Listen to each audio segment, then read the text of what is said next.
Welcome everyone to Titan Esports Divinity League, and we are at the playoffs and the finals between Jolly Rogers Queen Anne's and Monkey Safari. I'm Caleb Peng. I'm joined with Anti, and I'm looking forward to this very exciting finals. How you doing today? Yeah, I'm doing well. I mean, it has been 10 long weeks to get to this point, Caleb. We even had that break week in between, but here we are in the finals. Group B proving to be extremely stacked through that regular season, as we have seed number 1 and seed number 2 from Group B coming into this. Last week, JRQA Jolly Rogers Queen Anne's made the 3-1 upset in order to make it here to finals. Monkey Safari was a team that we expected to make it to finals, but if you were watching the stream last week, you would know it was far from an easy one. It was all the distance, game 5, and they had to dig deep. And I gotta say, right, for a team that hasn't dropped a single series, for a team that hasn't bled a single time, they were looking pretty dang mortal.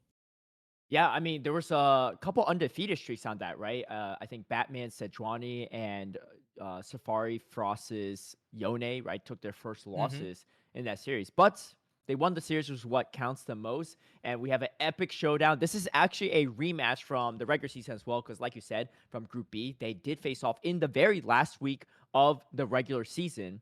And it was Monkey Safari that took the 2-0 victory over Jolly Rogers. Although it was a 2-0, it was actually pretty close. And so if you got a chance to tune into that, then you'll know what we're talking about. But we have another showdown coming up. So let's head over to the draft and see what these teams are going to be picking for their last series of the splits.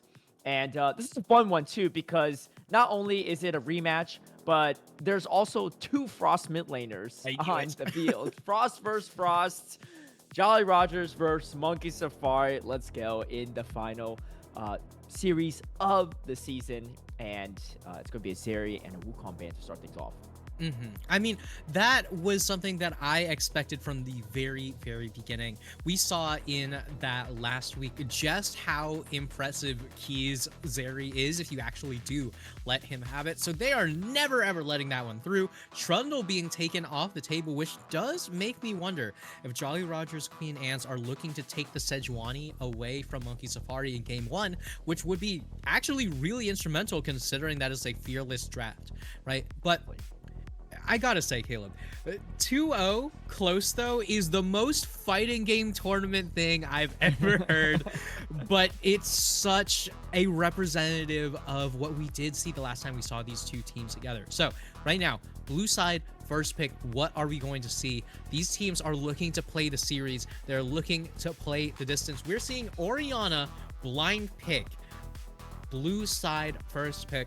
Now, last time we saw these two together, we saw Range Frost versus Melee Frost. And I gotta say, Orianna, already a pretty good champion for Range Frost. And look at this, Melee Frost right here, picking up the Silas as an answer to the Orianna in that mid lane.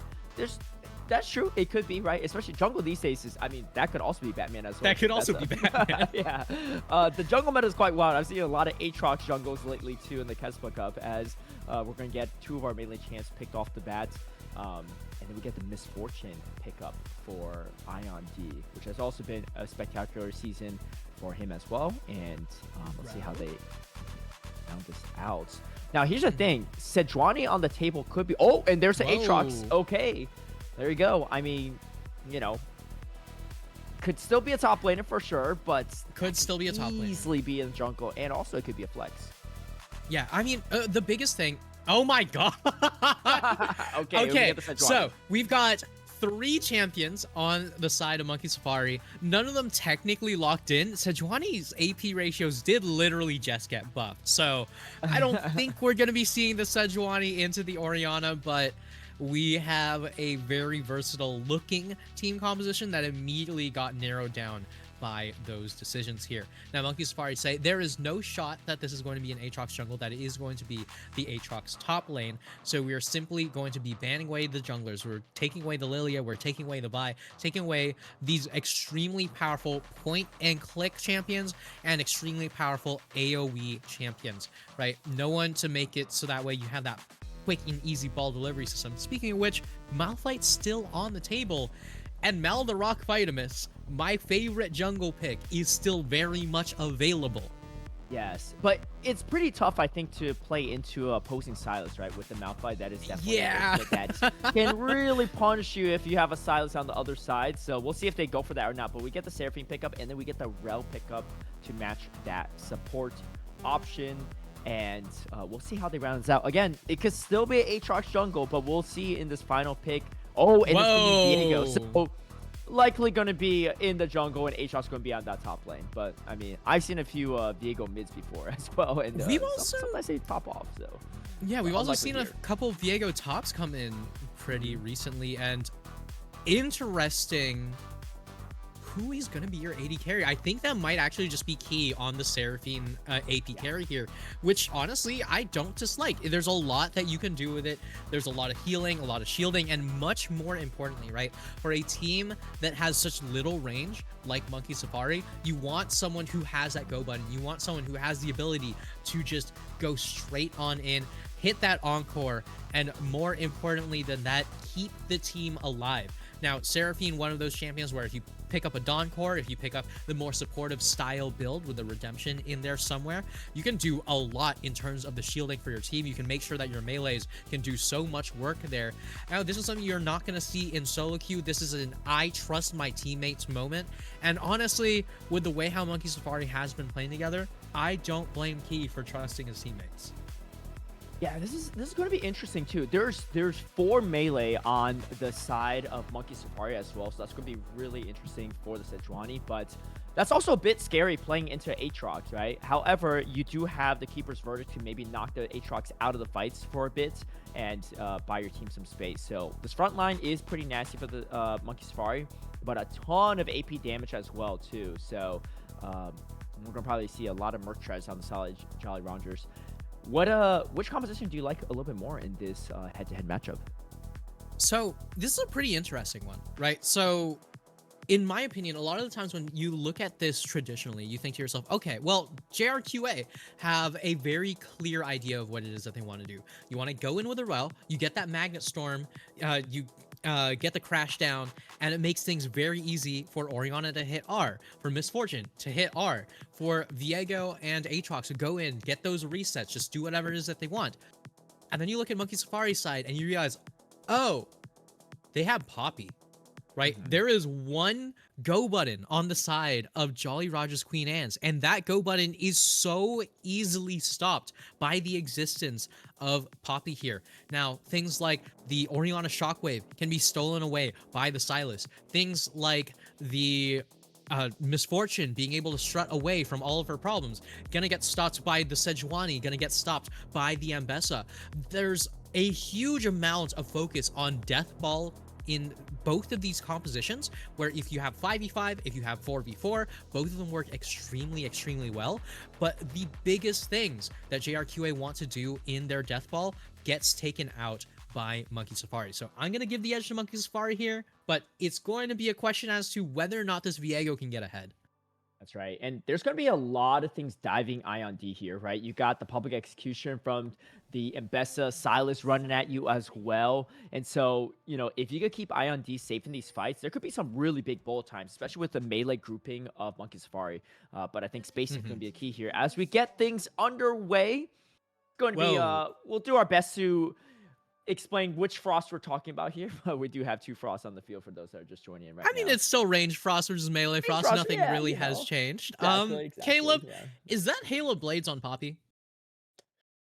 That is, and that is a choice. A choice that I might not fully understand, but I am not a Poppy main myself. I do play some Poppy and ARAM, but I don't think I've ever chosen Halo Blades myself on purpose. But we will see what Mac Mins is cooking up here, because that is a very interesting rune choice. Yeah, I mean, one thing I will say, right? So Halo Blades Poppy actually was Flavor of the Month a little bit ago. It's fallen out of favor a lot for just the ability to take Spellbook, the ability to take Aftershock, right? Because you don't really care so much about Poppy damage per se. You're not picking her for that. You're picking her for the ability to help out the team, to be as useful as possible at all moments of the game. Now, in this composition, you are lacking quite a bit of damage, on the side of Monkey Safari. So as long as Key can keep Mac Mittens alive, if Mac Mittens picks up something like a Sundered Sky, first item, the E-Start Poppy sounds like something that I would absolutely expect to see coming in from this. But it's something we haven't seen in a hot minute. Definitely. I mean, you would assume that this is probably not a misclick or just a miscue from the side of MacMins. That's always a possibility, but I think it's more exciting to see if it actually is on purpose here, as we see pretty aggressive laning so far from IND and Mr. Geeky, as they're going to get some priority here. And yeah, I mean, I'm excited to see if they can make something happen out of it. As we see the skirmish on the top side, TES actually take a lot of damage to Void. Void only at 2 CS right now too, and this Aatrox is enjoying that in this current matchup. Yeah, in the meantime, bot lane still just going to be a matter of poke versus poke. Meanwhile, mid lane, oh my god, we're getting some heavy trading going on. Yeah, the Silas Frost is playing super aggressively here. Kingslayer healing him up and also has that level 3 advantage now over this Orianna. And Orianna Frost going to have to play this a little bit safer, but is at tower range right now, so could make things a little bit more difficult for the Silas. But generally speaking, Orianna should have a slightly easier time in the early levels, but in the later levels might be tougher if Silas lands those skill shots here. But we've seen this matchup before, and I wouldn't say that either Frost has a significant advantage. However, like we said, Safari did take the 2-0 victory the first time they faced. Yeah, I mean, a big part of this mid lane matchup is understanding just how much bullying the Orianna can do. So the fact that Frost was able to not only win that trade, but land all of those abilities before, you know, Orianna managed to get away or disengage is particularly impressive here. And the Crashdown already going to be getting stopped by that Hero's Verdict. I mean, this is exactly why you pick the Poppy. Definitely. Yeah. Great disengage there from MacMins to keep Key alive after getting stunned with the Shattering Strike. Meanwhile, Void actually catching up in CS at this moment in time on the Bessa, so this head-to-head matchup in this top lane is quite even as things go. We have Sejuani, or we have Batman on the Sejuani, which for the most part has been undefeated this entire split outside of one game from the semifinals. Oh, as we're talking about that, we see Silas Frost going in on the Orianna Frost, almost keeping Orianna quite low, but Frost on the Silas is out of mana, so can't chase any further down, but is going to force a recall from the Orianna. Meanwhile, top laners are skirmishing back and forth here, maybe just trying to grab some grass stacks for this Mbessa, but the Infernal Chains, they do not land onto Void, and Taste just going to slowly chunk away this Mbessa's health, and looks like Void's going to stay around and try to greed for a little bit more CS. Yeah, I feel like Taste absolutely could have pushed for a couple more auto attacks there. Just wasn't quite sure whether or not Void would have those abilities up in time. In the meantime, Key and MacMinnon still trying to get this wave shoved out. You do have the teleport. You're going to be able to make use of that back timing here. But what are IND and Mr. Geeky going to do here? They're going to look to try to hold this wave, try to make sure that they can put Key and MacMinnons into a rough position here, especially with Jesus Juice coming down into that bot lane. It sets up for a gank position very, very well. Yeah, definitely. I think both of these top laners as well, too, play pretty well on the weak side, so I don't know if we'll see too many ganks from Batman and Jesus Juice, respectively, coming and helping out their top laners. It does free up, it does help out the bot laners a bit, so might see more ganks in towards this bot lane, as both junglers are just going to go for their clears here. Nothing too early on the gank side of things. But this bot lane is looking really good for Ion D so far, and Mr. Geeky. Ion D ahead in CS, hasn't even had to back yet. Meanwhile, Key is a level behind on this Seraphine and just trying to keep up in CS here. But you definitely want the Seraphine to get the farm that she needs, because they don't have the traditional ADC role for their composition. So you don't want to be lacking too much damage in that late game. Oh, absolutely. But we're seeing the dodges, the fancy feet. MacMinnon's in a little bit of trouble here, but far from lethal. Oh, Shattering Strike does land, but Key goes in. Oh, MacMinnons actually goes for the Heroic Charge, actually stuns Jesus G instead. Ignite going to be used, so Jesus G is going to have to pull off for the time being. So good adjustment from Monkey Safari, avoiding that gank, and now Batman might be looking for his own type of gank in this bot lane as he's starting to rotate down. Yeah, I mean, Batman now in a very good position here. Going to be at full health while Jesus Juice had to make sure to reset. The dragon is available, especially now with Misfortune also recalling here. Top lane might be in a little bit of trouble, but that's the pool of the map, and we're gonna see whether or not Jesus Juice actually takes the time to make capitalization on that happen. Oh, Frost walking into a Shattering Strike. Misagiki is going to land it. However, not enough damage to follow up as the Orianna Frost was a little bit behind at this moment in time too. Just trying to pester Frost a bit in that mid lane. Looks like Batman is going to aim to grab this first set of Drake, which is actually pretty good given that Jolly Rogers was one that had priority earlier in this bot lane. But here comes Oh, the damage and from the Orianna, but not going to be enough as the first Hextech Drake is going to go over to Safari. A pretty slow game, I think, kill-wise here, but both teams just kind of playing it as clean as they can and play it carefully here. yeah, I mean, what can you do, Caleb, right? It's finals. Nobody wants to be the one to screw up. Nobody wants to be the one giving up that first blood. They're going to try to keep things as slow as possible, but the longer that happens, the more and more gold that JRQA have been picking up, right? They might have lost that early dragon, but as far as the laning goes, they're getting more CS, they're getting more experience, they're getting the upper hand on a lot of these trades, and sometimes that's really the most you can be asking for.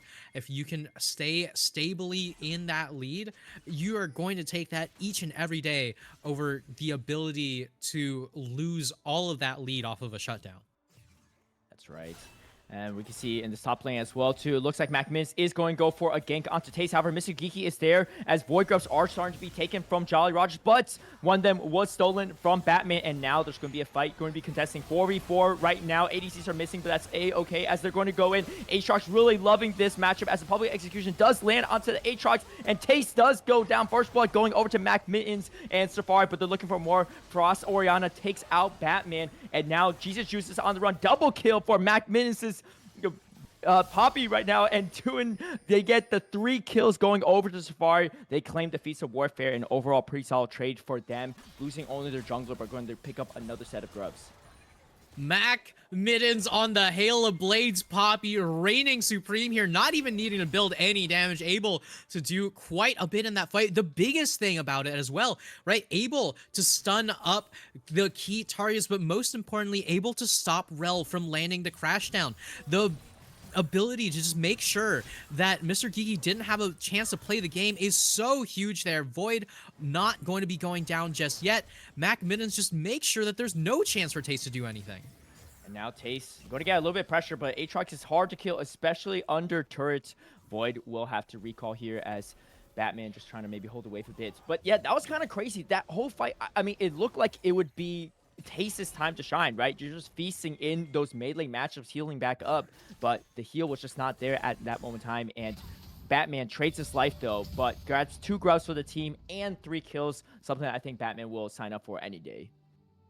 Yeah, absolutely. I mean, you're Sejuani, you're not exactly the hard carry jungler that's some of the more greedy players might be picking up here. I mean, Viego, for example, one of those champions that loves those kills. In the meantime, Sejuani, more than happy to take the map pressure, more than happy to take the objectives, more than happy to take these assists, and Batman able to pump that gold into his mid laner, able to pump that gold into his support, able to make sure that the rest of the team is able to do as much as they can. The number one thing to remember as a jungler is your job is to make sure the enemy's jungler's life is a living hell. And just like that, Frost v Frost still coming out in favor of melee Frost each and every trade.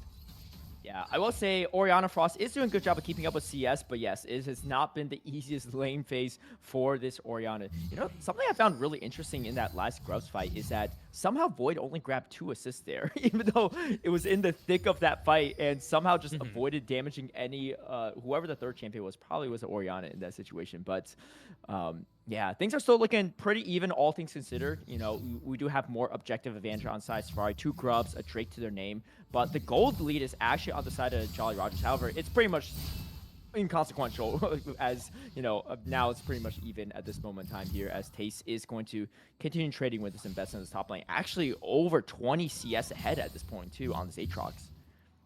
Yeah, over 20 CS is definitely not a position that you want to find yourself in, but Void has been showing that he's phenomenal at playing that, weak side top lane. You don't have to play super far ahead. Last time that we did see Void, it was a little bit coin flip, right? A little bit hit or miss, but there's a reason why Void's in the finals. But on the other side, TES has been far from a coin flip player, has been very consistently getting the leads on Void in all of these trades, in all of these fights. But here comes the coin. All right, here comes the World Ender as well, but the public execution is going to stop TES from getting away. Case, does he survive here? The flash forward and the smite, but he does. However, here comes Macmin's on the Poppy, and he's on a killing spree. Hail of Blades might be the key to success as Poppy, Macmin is somehow carrying the team here and leading the kill charge. Yeah, leading the kill charge, leading the KDA. Mac Midden's 100% kill participation, 3 out of 4 kills on the team, not turning that into more damage, instead just turning that into what I do believe is going to be a dead man's plate. So it's just going to be as fast as possible, just zooming all around the map with the Hail of Blades Poppy. Mac Midden's just playing a support game that many players envy to emulate. But right now, the big question, right, is what is JRQA going to be doing to get themselves back into this game? Range Frost has decided to pick up that Rod of Ages. They're going to be playing a very tanky Orianna, going to be playing the Ori that it's the Phase Rush, it's the Rod of Ages, it's the Seraph's Embrace, an Orianna where you can jump directly on top of her, throw everything in the kitchen sink in there, and she'll probably still come out with about 100 health, and then turn around, shockwave your entire team into oblivion. So you got to be really careful around this Ori. You're going to have to shut her down really early on, but as we've seen, Frost very adept at playing these champions, able to continually stay in control here. But right now, as these objectives come up, the 5v5 is what we're really going to be focusing on seeing. These are death ball compositions. I'm extremely excited, Caleb, to see exactly who comes out on top. Yeah, we're really looking to see, how Jolly Roger is going to adjust in these fights because, as you can see so far, too, Monkey Safari just taking the better of them in these skirmishes. However, if you can get, that Viego passive going. Oh, here we go. Another public execution coming out, but this time it's going to be on Frost. The Shockwave, though, is going to land on both members, and this is probably going to stop the gank here, as you can see Batman all over the map trying to find advantages wherever possible, as Aatrox now will be going against the Silas Frost instead, and maybe make the matchup a little bit tougher. And you can see there too, gold about the same on both ends here. Orianna going for that Rod of Ages build we see time and time again, and I think that is going to pay favorably to be a little bit bulkier in these fights and help her stay alive a little bit longer. Yeah, on top of that, Frost also picking up that Null Magic Mantle. I do believe it is going to be for Mercury's Treads, if not for a Banshee's Veil or Verdant Barrier, would be the item. But I'm honestly a little bit surprised to see that one picked up relatively early in the build, right? That's not something you expect to see from Orianna, per se, right? A lot of champions laning into Orianna or into Syndra, right, are the ones who are picking up these earlier Mercury treads, so that way they can avoid damage, so that way they can take these full combos and still be fine. But I mean, you already got the Rod of Ages. You're already building into the Seraph's Embrace. You've already got the Phase Rush. It feels like you're tripling down on something where a single one of those options is already enough.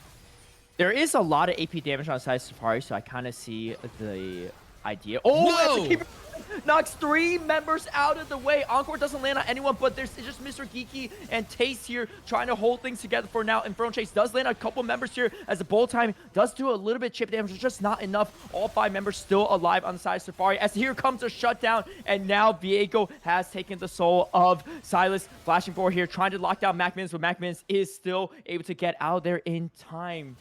And wow. Oh, and huge public execution comes down to TES goes down as they go for the re-engage. Now Frost trying to get out of it as Macmin is still alive, still moving on them, and Batman takes out Ion D, only losing their Silas so far, but trading 3 over to the side from Jolly Rogers, and they grabbed a Rift Herald and looking for that first turret. When you need a hero, when you need anyone not Batman, but Mac Middens is the one who steps up and walks on in. Batman also played this fight extremely well, but watch this ultimate, just knocking 3 of the carries away. The Encore doesn't land on anyone, but the smite goes over to Batman. The fight goes over to Monkey Safari. And in the end, even if Frost gets picked up by Jesus Juice, it doesn't amount to anything as the re-engage goes absolutely insane. Mac Middens, once again, dodging away from the abduct, dodging away from all the damage. Batman sees the opportunity, goes for the re-engage onto Taste there, and the public execution onto Jesus Juice is exactly that. Mac Middens once again going to be able to pick up yet another one of those heroic bucklers and survive. And the support Poppy being this unbelievably powerful is something that I don't think anyone anticipated. Yeah, Poppy's one of those champions that if you make the right plays, you can completely turn the tides of battles. And that Keeper's Verdict was literally like on the edge of that hammer, knocking 3 members. I didn't even think it was going to land onto any of them, let alone 3 of them. But a huge play from Mac Middens to start things off. And I mean, Jolly Rogers, right? They leashed the Ripped Herald for Monkey Safari, and in comes Batman for the steal, and they're just grabbing more. And you can see the gold lead starting to grow in Safari favor. 3K gold right now. Another Drake on the map, and you can see they're feeling confident and looking to try to secure it. However, Jolly Rogers is here, and they're going for the position for it. Yeah, they're definitely looking to get this dragon away from the side of Monkey Safari. The feats have already gone down, but that does not mean that you can just drop these dragons for free here. And everyone is in the area. Watch Batman in that front line. The Encore. Oh, here comes the Encore. It does land, and so does the Keeper Virtue, knocking down 3 members again here. Bullet time is layered really well as Mr. Geeky is low at now, and Hero Charge is going to pin Mr. Geeky to the wall. Another bullet time coming through from Ion D instead, but not going to get as nearly as much damage. They're flash forward. They're going on the chase. 2 members already down. They're looking for more from the side of Monkey Safari. They're feeling confident as now they look to secure the Drake. Yeah, they're looking to secure the Drake, and they are going to find it. I gotta say, Caleb, we're casting League of Legends, right? Like, these are champions, right?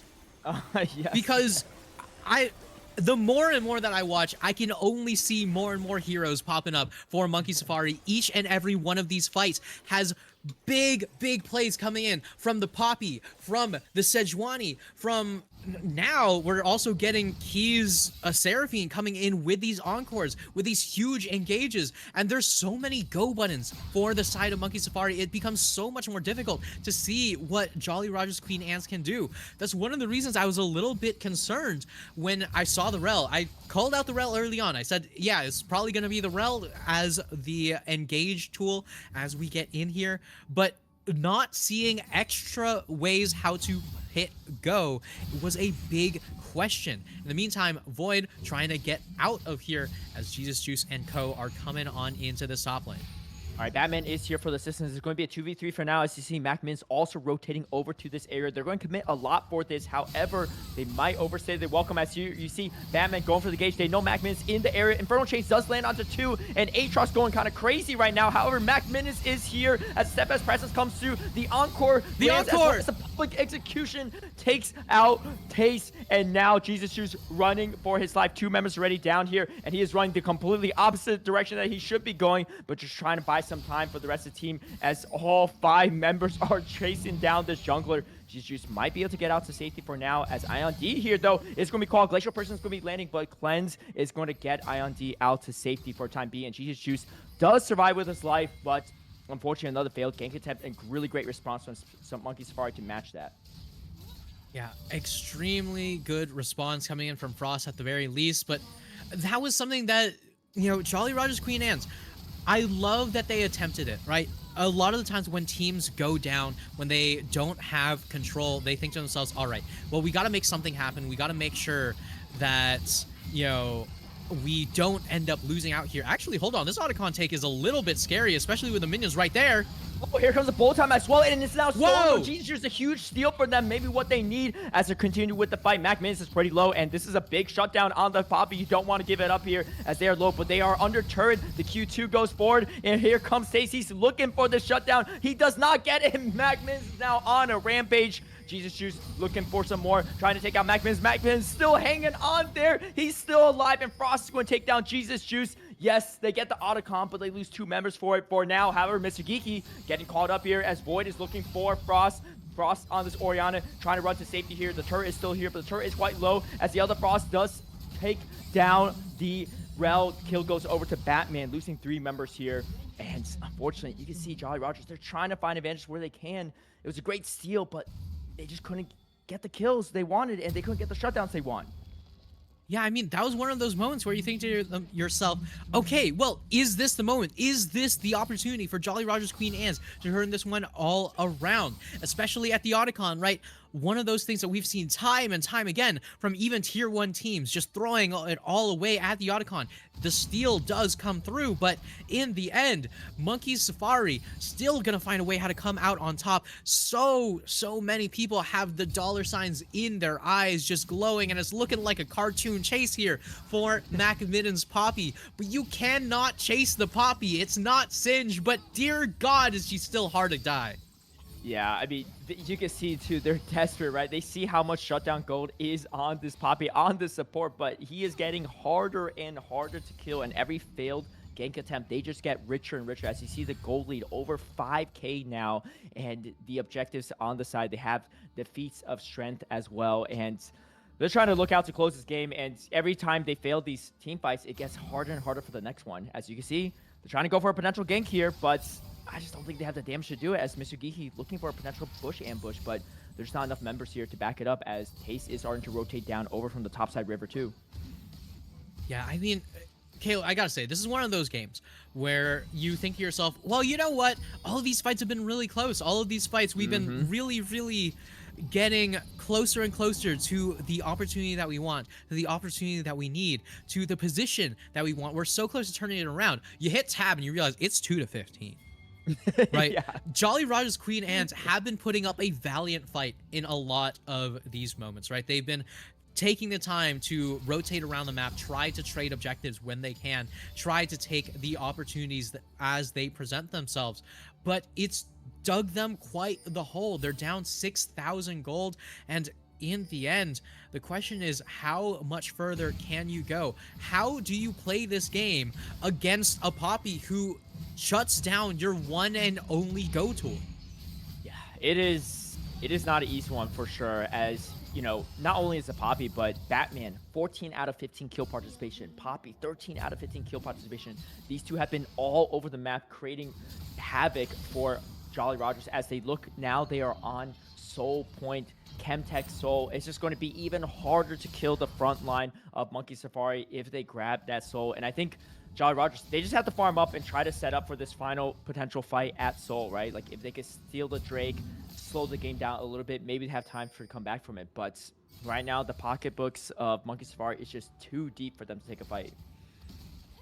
Yeah, I mean, the pocketbooks are heavy, but the crown is feeling anything but. Monkey Safari came into this the first seed, the undefeated team, and they are showing exactly why it was that they managed to put themselves in this position to begin with, right? 10 stacks on Keys Dark Seal, 6 stacks on Melee Frost Dark Seal. In the meantime, Range Frost still sitting there with a very empty looking Dark Seal. I mean, it's one of those moments where you look over at the ring, you say, hey, I don't see any diamonds on that one, right? It's not looking too pretty there. And it's just reflective of this current game state. Is a 5v5 Deathball v Deathball team. And despite that, Orianna hasn't had the opportunity to really join into any of these fights. They haven't had the opportunity to really make much happen. TES and Void might still be going in the favor of TES, but that's about it for positives. Yeah, and the thing is, Void hasn't even died yet, so even if it's a little bit favorable for TES, he hasn't grabbed any kills, he hasn't got any gold from these exchanges outside of maybe a little bit more CS from time to time, but even that's pretty much evened out as you can see them trading blows. The only grievous wounds right now is also on the Misfortune from Ion D, so you know, if Misfortune isn't landing some of these hits on some of the key champions or gets taken out early, it's just so hard to take out the bulky front line and to sustain a Monkey Safari. Yeah, extremely difficult here. And one of the things on top of that is we've got a lot of healing reduction on the side of Monkey Safari, right? Yep. The Ambessa does have that Executioner's Calling, which, don't get me wrong, Ambessa does a wonderful job at applying it, but Seraphine is unbelievable at applying these grievous wounds in comparison, right? And Key on that Seraphine, especially with that Blackfire Torch, going to be able to reduce those healings from a mile away and for quite a bit of time. In the end, the biggest question is, what can Jolly Roger's Queen Anne's do to eat up some momentum, to eat up some times, right? To try to figure out how to get these picks, how to get things started, how to get away from Mac Midden's Poppy, because this champion, this monster of a Yordle has just been shutting down their go buttons, their opportunities each and every time. Yeah, they're definitely going to have to spread a little bit better here to avoid those huge keeper verdicts that MacMins has been landing. I will say, though, the level differential between these teams is really not there, so there is still a chance, right? I wouldn't be surprised if Jolly Rogers can win a team fight down the road. They're just behind, you know, in gold and maybe a little bit on items, but they're not completely outmatched, right? It's not like you have like a 3 or 4 level advantage in any of these matchups. And in fact, most of them are pretty much dead even. So again, But doing what they can to kind of stay in this game. But if they get Chemtech Soul on the side of Monkey Safari, then this game might be over. yeah, I mean, the one thing to note though, Caleb, the levels are dead even after the Otacon take. No, that's true. Yeah, you're right. You're right. Yeah, so Otacon going over the side of Jolly Rogers might be not the advantage that they thought they were getting there. It just evens out the playing field, at least on the experience side of things. So that's a very good point. Yeah, I mean, it's something that's easy to say, hard to do, but Jolly Rogers Queen Anne's need to figure out a way how to get a pick, how to get something started, how to start up a fight without all getting yeeted out by the Poppy, right? A lot of the time, the biggest problem that you have in a fight is when your carries stand directly on top of each other, and here's another one of those moments. The public execution is going to land, and Ion D is going to be the first to go down. That's a lot of their damage. Shockwave only landing onto Mac Miz, but Mr. Geeky is in a tough position. Taste trying to do some damage through the wall, but it's not going to be enough here, as now Jolly Rogers is on the run. Taste is on the run as well. Going to be chased down from 4 members. World Ender is going to be used, but it's not going to be enough, as he's still going to be grounded, and now Void is on a kill spring. 2 members going down yet again, and they are looking to secure up Soul for them on this Chemtech Drake. And they're just, how do you contest this if you're the side of Jolly Rogers? You just can't. Every time you try to walk in and get engaged on, and instantly your damage is out the window once that misfortune's gone. Yeah, it might be instantly out the window, but right now it feels like their chances of winning have also been thrown along with it. Soul for a team like this, Soul for a team with a Seraphine, is unbelievably terrifying, right? Chemtech Soul, meaning that you're going to be stronger when you're low, and the fact that 2 of your main carries are champions where you'd usually expect to see last stand on them is definitely doesn't bode well for Jolly Rogers over here. But right now, 3-0-7, 4-0-10. This bot lane performance from Monkey Safari has been incredible.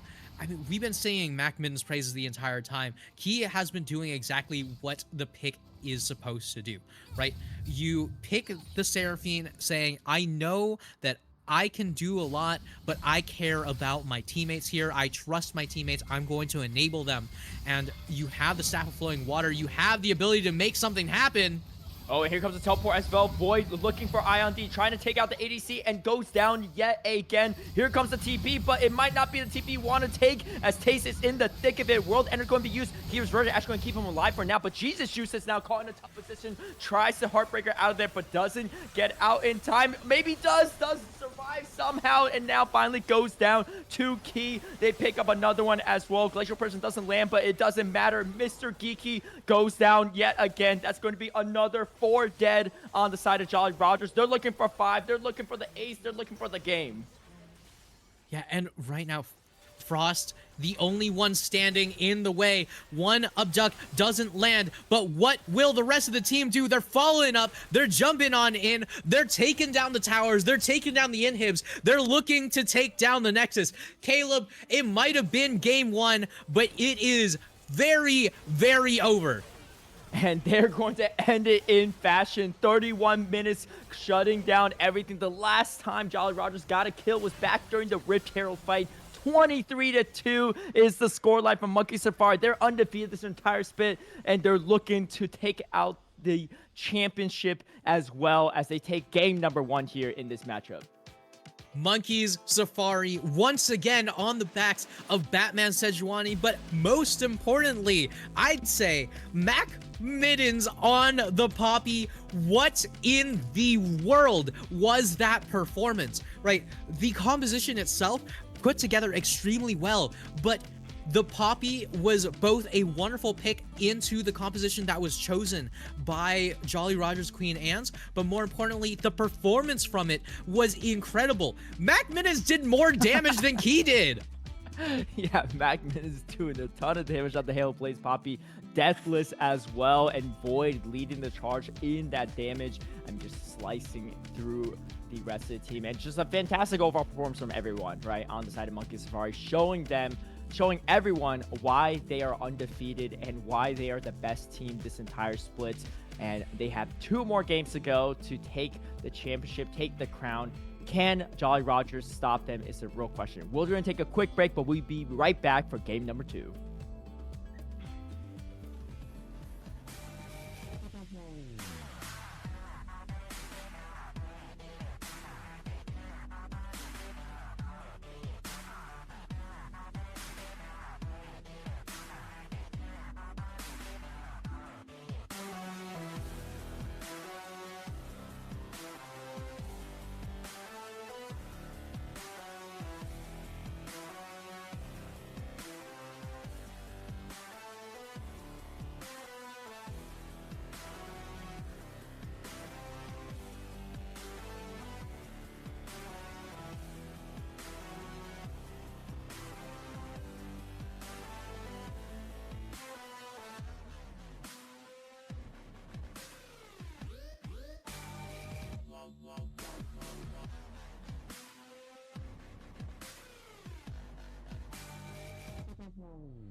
Welcome back, everyone, to Titan Esports Divinity League. We're in the finals. Game number 1 went to Monkey Safari, and Jolly Roger's going to have to dig deep to find a way to defeat the undefeated Monkey Safari. I'm Caleb Pang. I'm joined with Anti, and wow, what a stomping game number 1 was for Monkey Safari.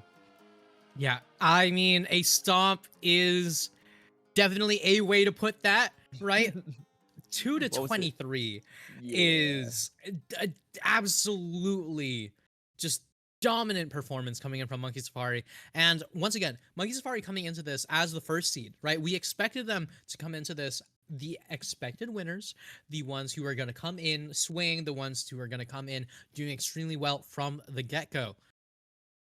Now that we're in game number 2, we're going to have to see how it is that Jolly Roger's Queen Anne's bounce back. The last time we saw Monkey Safari on stage last week, it was also an extremely dominant game number 1. But game number 2, they dropped the ball. Game number 3, game number 4, all the way to game number 5, we're seeing some back and forth and back and forth.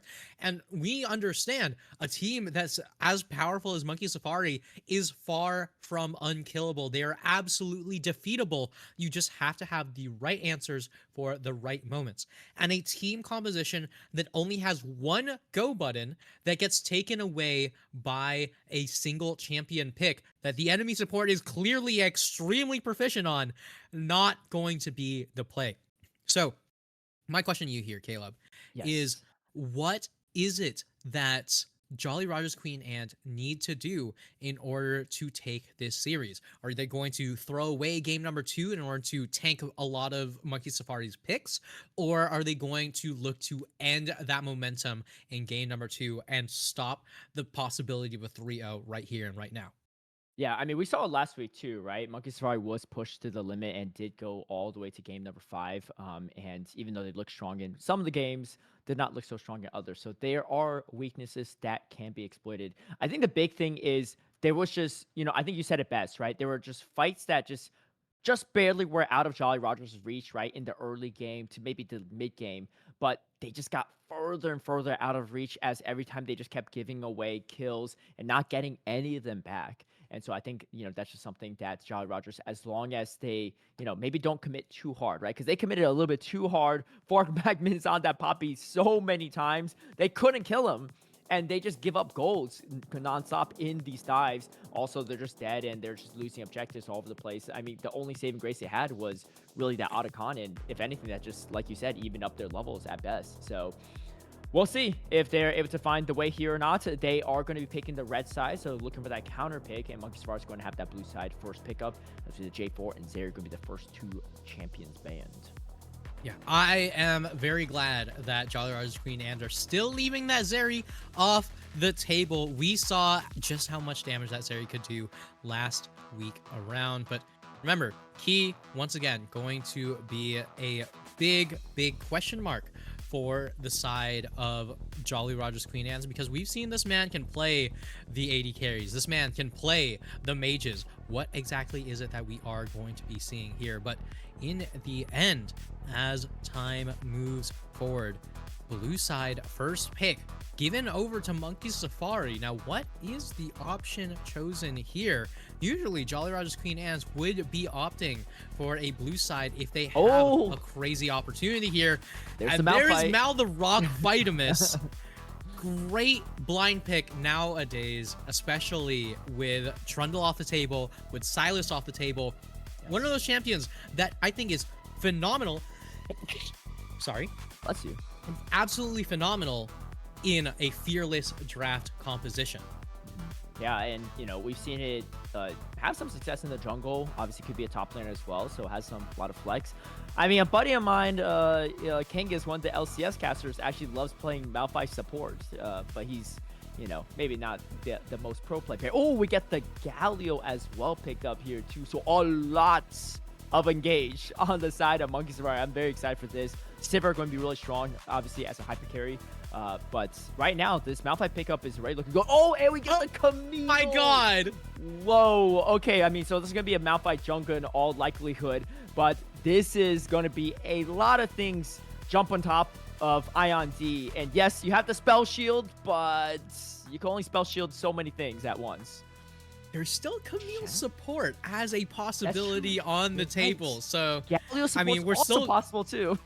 Yeah, I mean, like, there's just so much here. It could be the Galio support. It could be the Camille support. It could be okay, I don't think it's going to be the Malphite support, but like the point being made here, right, is that there's so many go buttons for Monkey Safari. I said in that last game that one singular go button is a big problem for a team that has their go buttons easily neutralized. Monkey Safari, once again, going to be picking a team that has multiple go buttons, multiple ways how to make sure that they have a way in.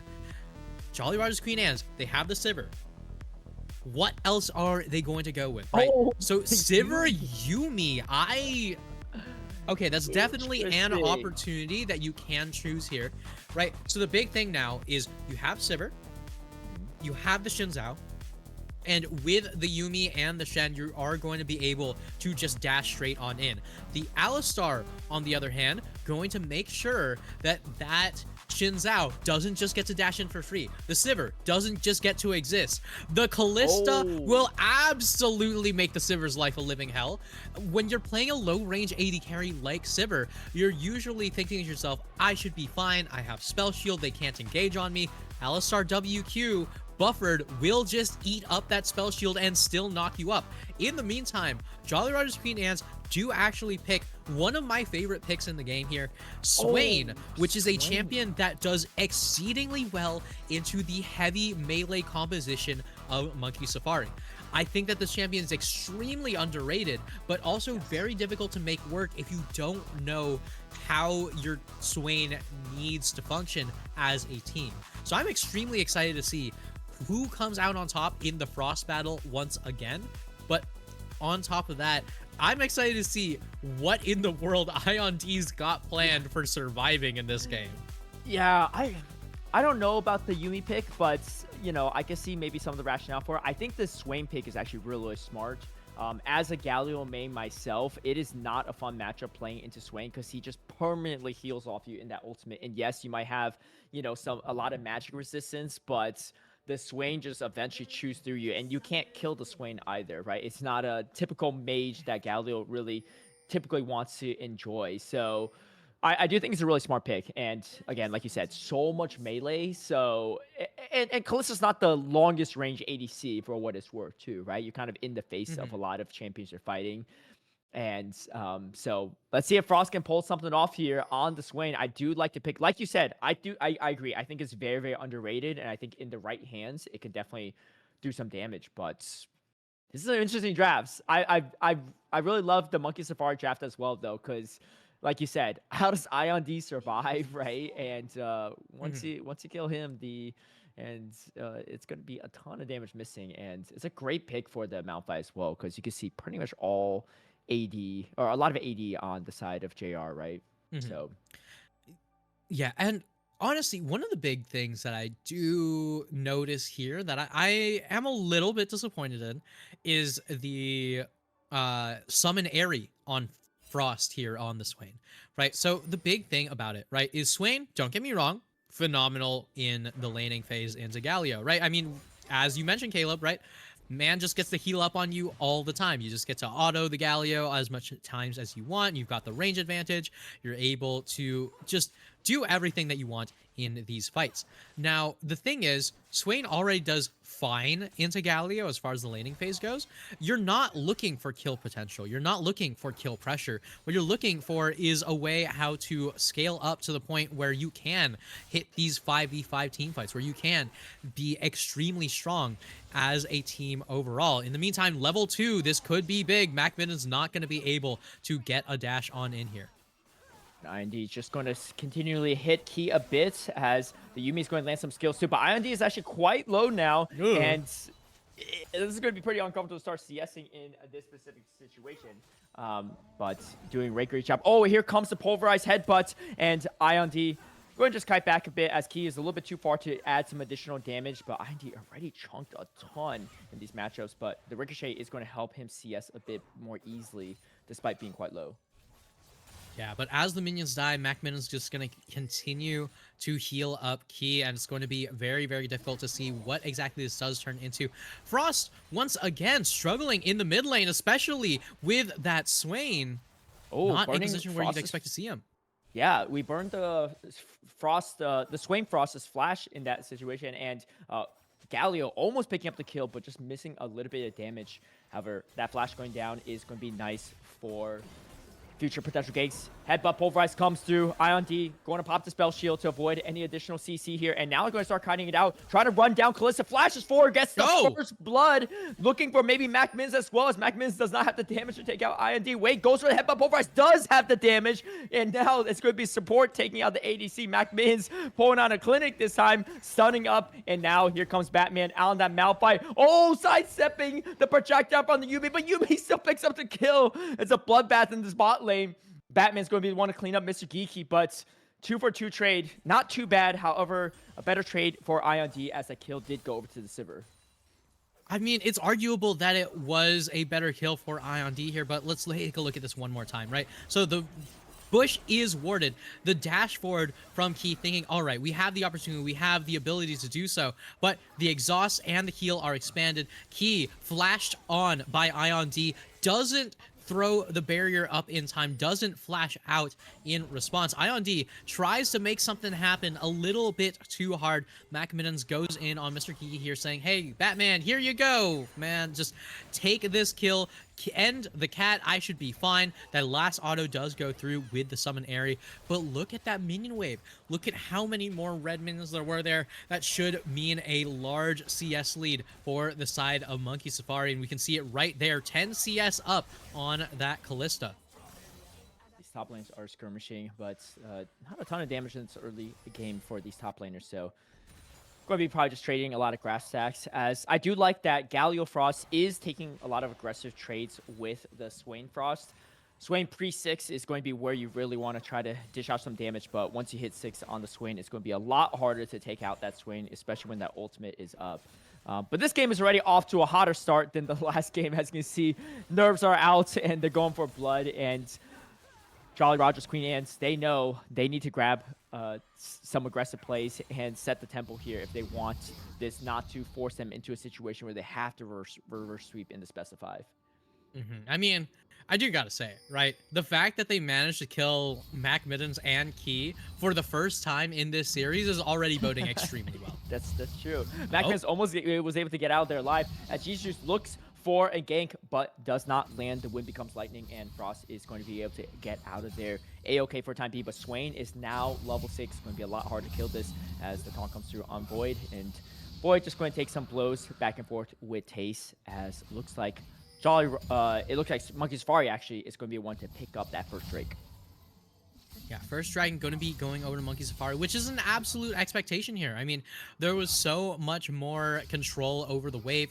The mid lane, nothing too crazy in terms of the wave state for both of these mid laners, but if you can drag your Kalista out to the dragon early, it's very, very easy to guarantee that one for yourself. In the meantime, Melee Frost struggling quite a bit into that Swain. This is what we expect to see, right? Especially if you're going to be taking Summon Airy on the Swain. But right now, now that you've gotten past the first 5 levels as Frost, my big question is, are you going to be missing out on that Conqueror healing? Are you going to be missing out on that Conqueror damage? Are you going to be able to make use of the extra damage on this Summon Airy? In the meantime, I really love this roam coming in from Key and Mac Middens. The top lane trade to the bot lane means that these grubs are absolutely going to be theirs.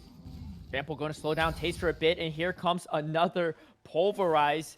Taste, though, is able to get out for the time being as Key almost takes out Taste, but not quite. And now the lane swap has happened as Ion D and Mr. Geeky is going to be in this top lane to help out, and Shen does get out there to safety. And you can see here the Galio going to be struggling a little bit, a level behind as well in this Swain matchup. And looks like potentially Frost is going to go for maybe a slightly more AP build in this situation, because you're not really going to build too defensively into a Swain. It's not going to be a great situation either way. You just can't kill him. So probably just trying to layer on some of that AP damage. Really beating the... Well, there's a little bit AP damage on the Malphite, but for the most part, not a ton of AP damage on their team. Oh, here comes a re-engage from Frost. Just doing a little taunt, just doing a little chip damage, but knowing that you can't really kill the Swain even if you want to. As the Never Move is going to land, Vision Empire is going to grab some extra damage as well. Jesus Juice into the area, but so is this Malphite, and we might see a potential skirmish here at the Scrubs. Yeah, I mean, you're going to land one Never Move, you're going to land one of those eyes, and that's another 12% to your health bar. I mean, it's very, very good feeling as a Swain player. But in the meantime, speaking of good feeling, picking up two of the grubbies, a good feeling right here. But are you going to get the third one? Oh, and here comes the Swain ultimate as he's going to start healing up. But here comes the Galio. Oh, the reinforcement is huge as the Feast of Warfare is going to be claimed up from Monkey Safari, but they're looking for some more here as Key is in trouble. This Kalista flashes out here. Here comes the ultimate, throwing Mac Mittens back into the thick of things, but Batman goes down to the Swain Frost, and Jesus Juice cuts down the Galio as well. Macman's now running for his life, dodging the Never Move, trying to kite this out, but Frost on the Swain has taken the kill. Yes, they did lose the Feats of Warfare, but they grabbed a lot of kills in exchange, and now it's 5-3 in their favor with about a 1k gold lead. Grubs do go over the side of Monkey Safari, and they have the Drake to their name as well, so only one more objective off from grabbing the Feats of Strength. Yeah, and not just that, they did pick up the Feats of Warfare during that Void, once again falling behind Taste in this side lane. I mean, a lot of the time, Void's performances have been strong, but as we've seen, a little bit coin flippy. But in the end, Taste continually finding ways how to come out on top. The question is, how do you translate this into an overall team win? Right, Void right now on that Camille just going to continue to scale up, going to continue to get to a point where the Camille becomes uncontestable in that side lane. As far as the mid lane goes, though, this is far from uncontestable. Frost just continuing to trade into the Galio.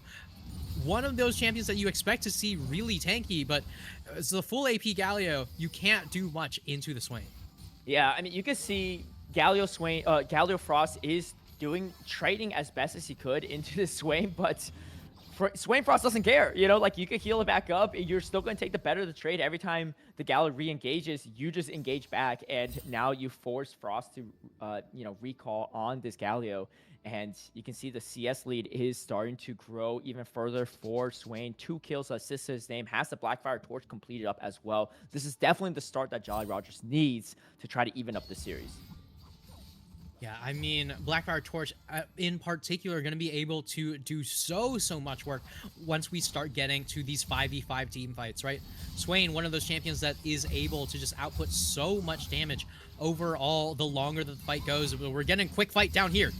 And IND going to get chunked out quite a bit as the Yuumi ultimate is going to be thrown. Oh, barely gets out of there to safety. Let's see if the bot lane of Monkey Safari does go for a bit more or not. I think they spot out this Sivir, though, and Yuumi, so they are going to have to pull back a bit more. Macman's looking for some more blood, but I think he's going to get to safety for now as the Drake has spawned, and looks like Monkey Safari and Batman is starting to rotate over for this next objective. This is going to be huge for them. This would be Feats of Strength if they are able to claim it, and they know that IND's pretty low. Headbutt Pulverize is going to knock up Jesus Juice. Jesus Juice pops the Crescent Guard to buy a little bit of space, but Mr. Geeky is down. 3 members here. Heroic Entrance is going to come through as well. 4 members now strong at this Drake. I don't think you can contest this if you're the side of Jolly Rogers, so they are going to give over Feats of Strength here, and it's going to be a pretty big pickup for Monkey Safari. Not only do they get the kills, but it's starting to even up the gold, and they have the objective advantage on top of it. Yeah, and the thing is, these Feats of Strength are picked up early on enough that you can actually justify changing up the ability. Actually, hold that thought. Never mind, the Flash going to be able to keep Ion D alive and out in a safe place. But And then again, returning to the feats of strength here. So feats being picked up this early means that players can actually choose to change up their boots depending on whether or not they want that tier 3 boot active, right? So Crimson Lucidity, phenomenal item. Swift March, one of those items that also does extremely well, but you're not sure whether or not you can give up some defensive play for that. But in the end, Melee Frost Oh. going to go straight down. This Swain pick has been paying off so well here. Yeah, it was such a smart counter pick from the side of Jolly Rogers, and you can see how well it's paying off. You do have the Rocket Belt completed on Galio, but like, do you really want to engage on the Swain as a melee Galio? It just has not worked out, and not only are you behind now in levels and CS, but it just gets harder and harder to kill the Swain, and it's not a matchup that is going to be favorable. Monkey Safari is generally win the team fights, but if they leave Frost Swain unchecked too long, then it's going to be a tough time in this late game. And you can see Swain too also stacking a lot of that HP with his abilities. So this is going to be interesting, right? I don't think it's completely over for Jolly Rogers, even though they don't have the feature strength or any objectives to their name. I think they still have a lot of team fight potential. Yeah, they definitely have a huge amount of potential here. I mean, my biggest question, right, is what exactly are you going to be able to do with this Sivir, with this Yuumi, right? These champions that I think if you go back a couple seasons, you think to yourself, okay, well, this is going to be fine, right? We have the Sivir, keep the Yuumi alive for long enough that you can get out of the laning phase and you can be fine, and you can put that Yuumi directly on top of the Xin Zhao, and all of a sudden Xin Zhao becomes unkillable. That's not how this champion works anymore, right? You've got the best friend active, you've got so many different ways to -1. You got so many different ways to try to make sure that Yuumi stays onto one champion. And I don't think you can justify going single champion support in a game with Camille, Malphite, Galio. Yeah, it's again, I don't know about the Yuumi personally speaking, but it's probably something that Mr. Geeky has played some games on and is feeling confident on. I will say too, right? You don't really need the Yuumi sitting on top of the Xin Zhao Shen or Frost for what it's worth, because they all have a lot of sustain and self peel themselves. But we'll see. I mean, the real question is, can you keep Ion D alive? Because yes, Frost might be strong in the late game, but if it's just Frost versus the whole team on Safari, it still might not be the best of times here. As you can see, he's just continuing taking some really good trades against Galio Frost, and Galio Frost just doing whatever he can to try to grab up some CS and not give up too many kills here. But 0-2 on this Galio is probably not the start he was hoping for. Yeah, it's definitely not a position that you want to find yourself in, but in the end, right, you have to play out this game state. You have to figure out what exactly it is that I can do for the team here. And Galio Frost is doing what he can to pick up damage, to pick up the ability to make this heroic entrance extremely threatening. And here comes the rest of that team. Oh, and the unstoppable force does knock up Swain, and finally the kill does go over, and it's going to be Key that picks up, which is going to be absolutely huge. And like I said, you know, like Frost on the Swain might be strong, but you can only do so much by yourself here, as Void is going to ult Taste, but Taste is hard to kill as he's going to taunt Void, and actually Taste taking the better of this fight as well, as Void is now on the run. The hookshot is going to get him out to safety for the time being, but maybe not the best exchange there too. Void still holding his own, and Rift Herald is going to go over to Monkey Safari, grabbing every single objective so far, and they don't look like they're slowing down anytime soon. Yeah, not anytime soon, but right now you have to take one more look at this side lane, right? Taste and Void just continuing to farm up about as slowly as you can make it happen, right? Both of these champions looking to pick up a Hydra of some kind. This time it's going to be the Titanic versus the Ravenous Hydra. So there's going to be tons and tons of healing coming in from Void, and tons of wave clear coming in from Taste. The one way how to deal with that Camille flat true damage is simply health. So why not pick it up on a champion that scales with a ton of health? We're getting hit by the eye in neutral? Okay. All right, well, this Swain is going to be a problem. We've already seen how big of a problem he can be in these fights, and as that Rylai's gets built up, this Swain is going to be a huge, you know, how do I even phrase this?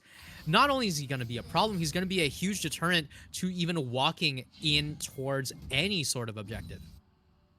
can see both teams setting up for a big fight right now. You don't want to give up soul points over to the side of Monkey Safari, especially this early in game. Only 17 minutes here, so you see a lot of Jolly Rogers is in this area as not only does Shen have TP, but has the ultimate available as well, so Tasty knows that he can reinforce the team if possible. But Void actually trying to take exchange as much as possible, try to keep this Shen here and prevent him from backing up the rest of the team. I think it's a really smart play from Void to make it really hard. Oh, and here comes the Hextech ultimatum. Taste now might be in a little bit of trouble, but this is a Shen, and Shen is not easy to kill.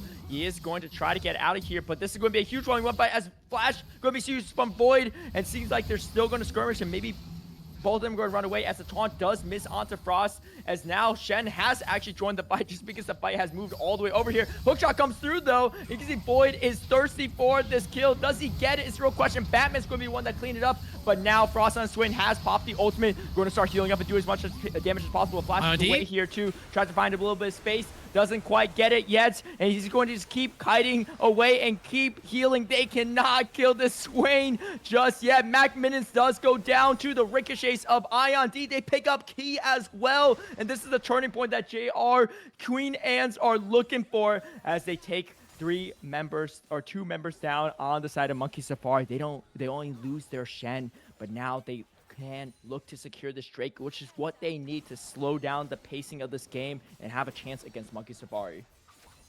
I gotta apologize, Jolly Rogers Queen Nance. I was not familiar with your game. The Yuumi pick doing so much work with that ultimate, able to just heal across the entirety of the team, just able to keep everyone alive. And this Swain, we've seen do so much work as long as this series has continued, right? 4, 1, and 2 on this Swain. That's almost certainly going to be a Rylai's Crystal Scepter on that return, and this Swain just got that much harder to kill.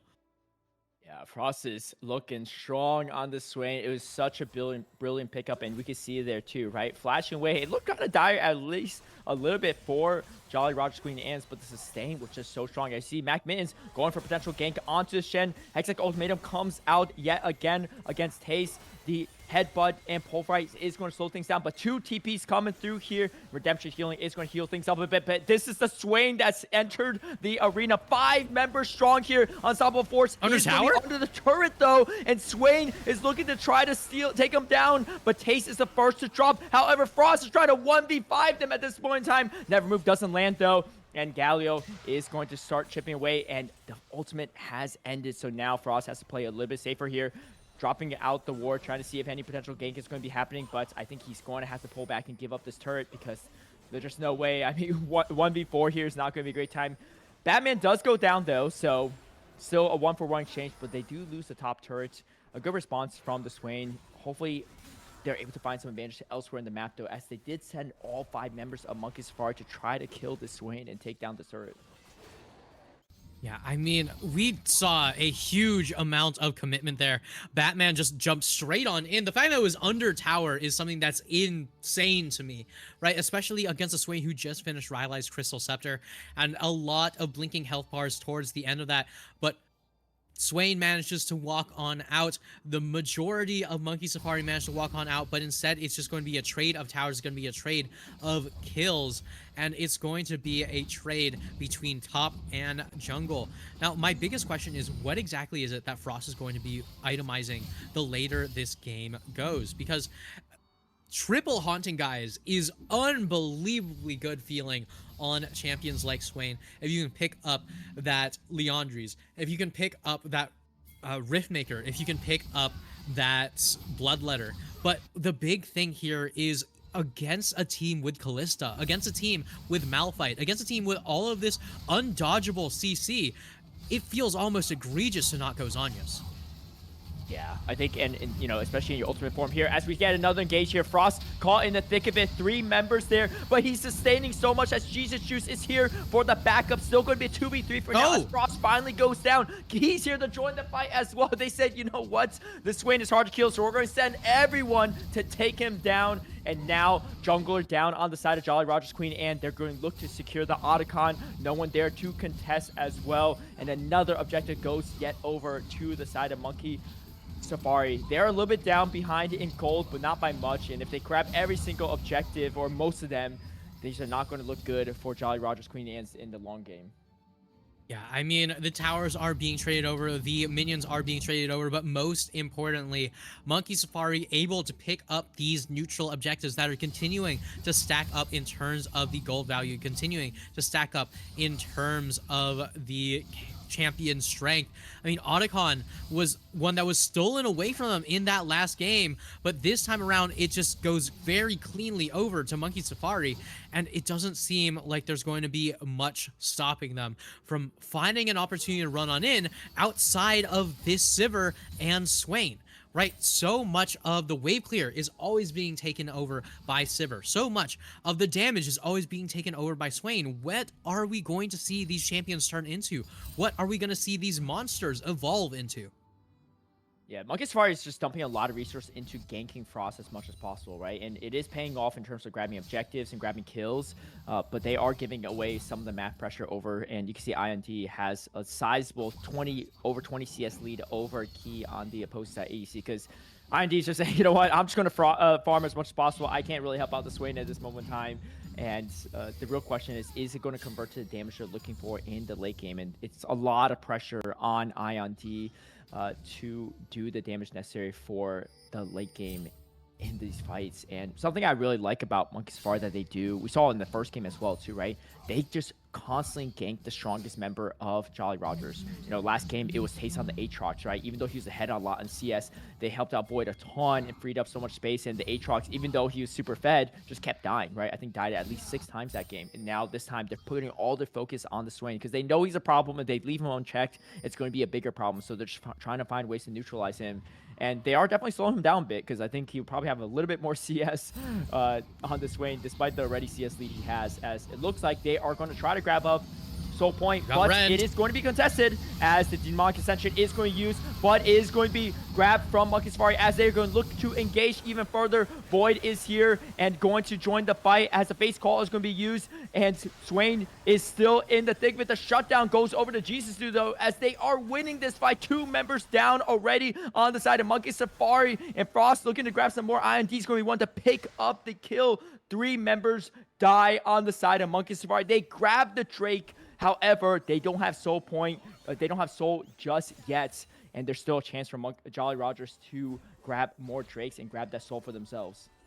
Yeah, at a point like this, Monkey Safari are in a position where it feels like they're playing denial, denial, denial. And they're denying these objectives. They're denying these snowball opportunities, but they're denying the fact that they're so far behind. You can't be going for plays like this. You can't take the dragon and get out scot-free. You cannot just ignore the Swain. You can't just trade backlines. There's so much here that Monkey Safari need to be focusing on, need to make sure happen. And it gets so difficult the later and later these games go.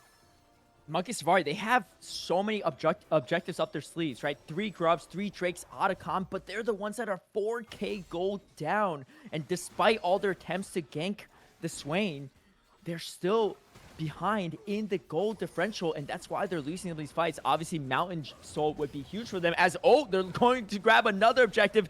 They're trying to get the Baron. Does it get spotted out? It's a real question. Taste is in the area, and I think he's going to drop a ward here, and now they know, and this could be pretty dire here as we see a TP. It's going to be Swain TPing into the back line of the Baron, and you can see Monkey Safari, they do not want the smoke. They don't want the fight here. Wait, hold on. The Swain actually pops to ultimate pretty early now. If they spot this out, and they do because they have a control ward, they know now that Swain's ultimate is down, and this might be the opening that they can find in these fights. Oh, and here goes the flash. Macbeth splashes in. Back, and they know he gets taunted. He can't get out of there, and that's going to be kill going to Key. And now this Baron might actually be theirs to claim. As you can see, Batman going to try to clear some of this vision now. Jesus Juice trying to do something here as we see the gank going forward to Jesus Juice. If they take this kill, this is going to be Baron for them for sure. Jesus Juice does not have what it takes to get out of here. Crescent Guard is going to be popped, but he's taking so much damage. Actually, he turns it back on, and he's actually on a killing spree. Takes out the Camille. Ion D now is here to join the fight and dishing out so much damage. They don't have the damage to match as Key's down, and Frost is out of it too. It's just a bunch of frontliners, and this one Malphite can't do it themselves, and somehow Jolly Roger's still in this, and it looks like they're going to be ones to take this Baron. Yeah, and it's just back and forth does the pendulum swing.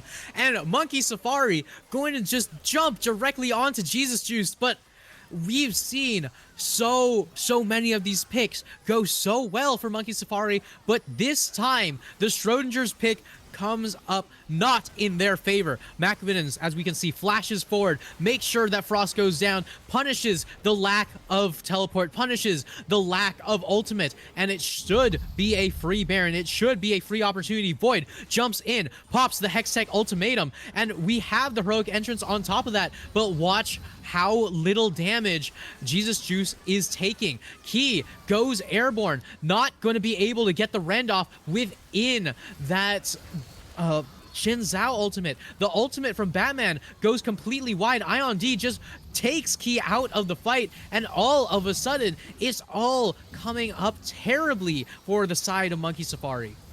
We're talking about how strong Frost is on this Swain, but let's not forget the rest of the members of Jesus Juice has been farming so much this game because they've been focusing all their energy on the Swain. Meanwhile, the rest of their team has been farming so hard here too. Over 30, about 30 CS lead on the Shen, 50 CS lead on the Sivir, and of course 5-1 in 6 on the Xin Zhao. I mean, Jesus Juice was almost in the stratosphere, getting knocked up so many times in the fight, and he still comes down and survives it all. And this is the turning point that Jolly Rogers is looking for. I mean, look at the gold lead they have now too, right? About 8K gold lead, and they're feeling so strong, and they feel like they can take this game and contest the objectives. And now it's going to be Monkey Safari with the back against their wall, even though they grabbed this. I mean, they took out one of their strongest members, and they still lost the fight. Yeah, I mean, that was a miracle pick on to Frost there, but in the end, the jump in onto Frost isn't enough when the Crescent Guard manages to just completely remove any and all of the damage that he was looking to do to Jesus Juice. It's just so difficult to see what they can do to make this game happen as it slowly starts to slip away from them. Jolly Rogers, Queen Anne's were the ones who are down each and every single one of those big objectives, but just like that, Monkey Safari no longer able to play the denial game, no longer able to look away as two of the biggest objectives on the map get taken away from them directly under their nose. This is starting to snowball, not in the favor of Monkey Safari that they thought they were going for. I mean, it looked really strong from them early on, right? They grabbed Beats of Strength super early on. But the problem is these team fights have not been in their favor at all, and the pocketbooks of Jolly Rogers Queen Anne is growing. 3 items on the Xin Zhao, looking stupid scary. We have the Leandries completed on Frost, the Ride as well. So much burn damage on this Swain. And the thing is, you just don't have the damage to kill it. And, you know, you look at that, the plated steel caps as well on 3 of the members on Jolly Rogers Queen Anne, because they know there's not much AP as well. And here, Taste caught in a slightly tough position, but how do you kill the Shen is the real question, as the rest of the team is here for the engage and for the backup, and they're trying to take out members of it. McMinnis is barely getting out of there. You can see how much one Boomerang does to a bulky Alistar, and now they are stuck in their base as the map control is heavily in favor of Jolly Rogers. No one goes down, but they grab so many turrets. However, this recall is actually pretty greedy, as it's going to be spotted. Taste is still alive for the time being, but he might go down. Not yet. Yes, he finally does go down to Batman. So they grab a little bit of something for their troubles, but still a tough game state for them. As you can see, the gold differential still over 8K in favor of Jolly Rogers Queen. And here's the thing. They didn't grab the first 2 Drakes, which means that there might be a chance to get 4 Mountain Drakes and Mountain Soul, which makes this Swain even more unkillable. Yeah, I mean, it's absolutely terrifying to think about what a 4 Mountain Drake Swain would look like, especially because this is one of those champions, as I mentioned, that's able to go triple Haunting Guys, right? The longer that you're in the fight with a champion building Haunting Guys items, the more and more damage you're going to end up taking. Swain synergizes incredibly with that, especially if you can pick up a Rylai's, especially if you can pick up some sort of way how to stop people from moving. A Riftmaker would be an absolute game changer for the side of Jolly Rogers Queen Anne's, is what I'd say if they were down in the first place. Frost on this Swain has put out an incredible performance. I called it early on. Swain is such a good pick here. Super, super underrated, and I'm glad to see that's working out extremely effectively. And it's usually a pick that's not really on the forefront of a lot of people, right? Like, we don't really see Swain ever get banned out in these situations, let alone maybe something that you might even think is even going to get picked up, which is why it was such a good adjustment from Jolly Rogers to pick that up. Speaking of itemization too, I am very curious why Taste went for the Kainic Rooker on the Shen, but he's still pretty tanky in itself, even if there's not a lot of AP damage coming at him.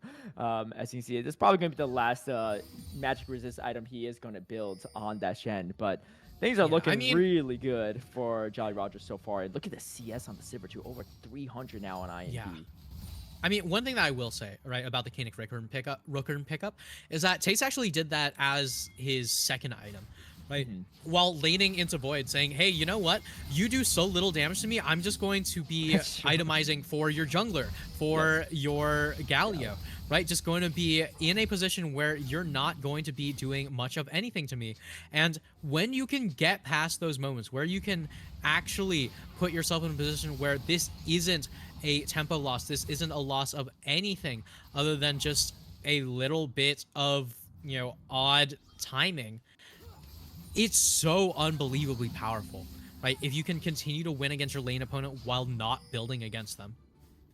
Yeah, definitely. And, just mitigating all potential damage coming into you is going to make Taste quite unkillable. I mean, only getting picked off there because he was spotted by the ward. As the next Baron has spawned up, you can see Monkey Safari, they do have great vision of this river, but the problem is unless they can burst down the Baron really quickly, it is not going to be easy for them to take it. So they're just trying to set it up and just maybe slow down things for Jolly Rogers as they're feeling strong here in the push. And this is the thing, right? Even if you get slightly caught out here, you have TP on the Swain, you have the Shen ultimate and TP on top of it. The reinforcements just come in so fast for Jolly Rogers. And there were so many times where they're down a member in these fights and they still are able to win it. They pick off one member, but they spent all the resources killing a bulky frontline just to lose to the rest of the team because they just lack the damage afterward. Yeah, I mean, the lack of damage has been coming through quite a bit. We've gotten well past the 20-minute mark where Kalista no longer ends up getting to be God. And just like that, it becomes so much more difficult to see any real damage come on through outside of this Camille, who is extremely underutilized, right? This Void's Camille right now just hasn't had a chance to actually do damage in these games, hasn't had a chance to actually put himself in a position where he can carry. But right now we might see a chance at the purple worm once again, but no, it is going to be the full-on all-in for that soul. And here comes the hero's entrance for some additional backup, but the rest of the members are starting to TP over as the Swain is here and the dynamic extension is popped. But here comes a shutdown. It's going to be Jesus just going to be the first one to go down. Face call is going to come out here as the headbutt's going to knock Swain a little bit further, but that's going to be a triple kill for Ion D as they're now running for their lives. Key is going to be the one to fall as there's the Quadra. They're looking for the Penta, but I think they're just looking to end the game at this point in time. It's just Batman alive and Jordan's trying to do what he can to hold the line.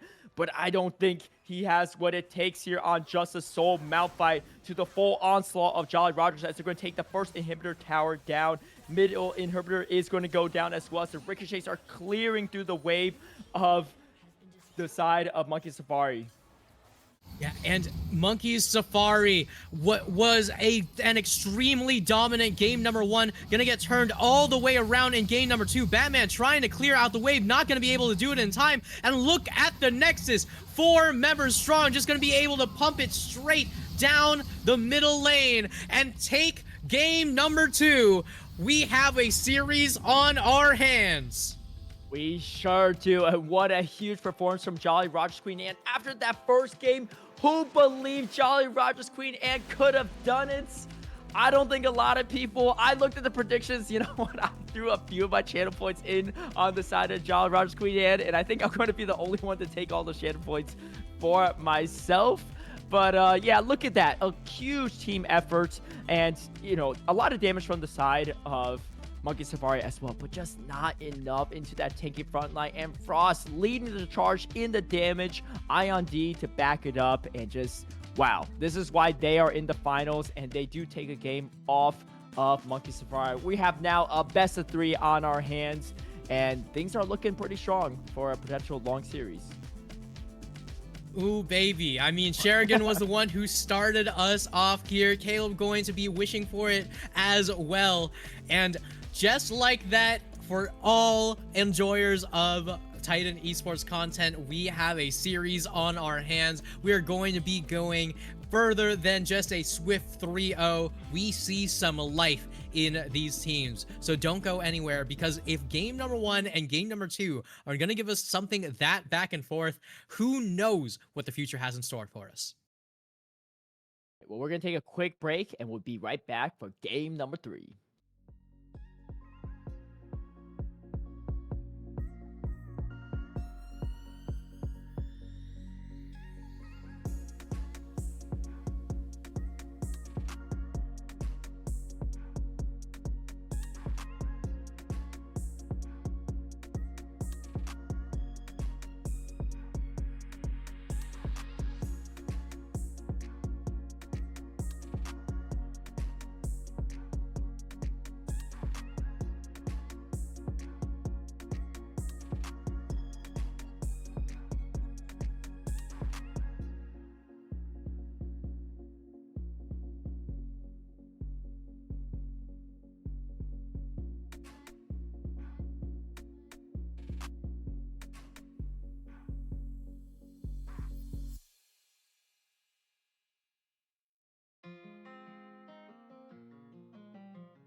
Welcome back, everyone, to Titan Esports Divinity League. And we are here in the finals of the splits.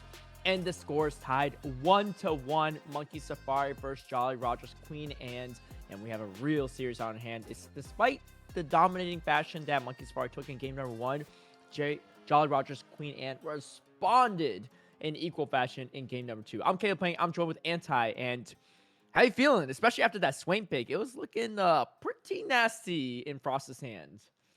Yeah, I mean, I love when teams cook, right? Don't get me wrong. I love when teams cook. So much of the time, when teams do cook, it just feels like they do not actually take the time to make something cohesive. They don't pick these things understanding what makes them so good. They don't pick these things understanding why they can make these things work.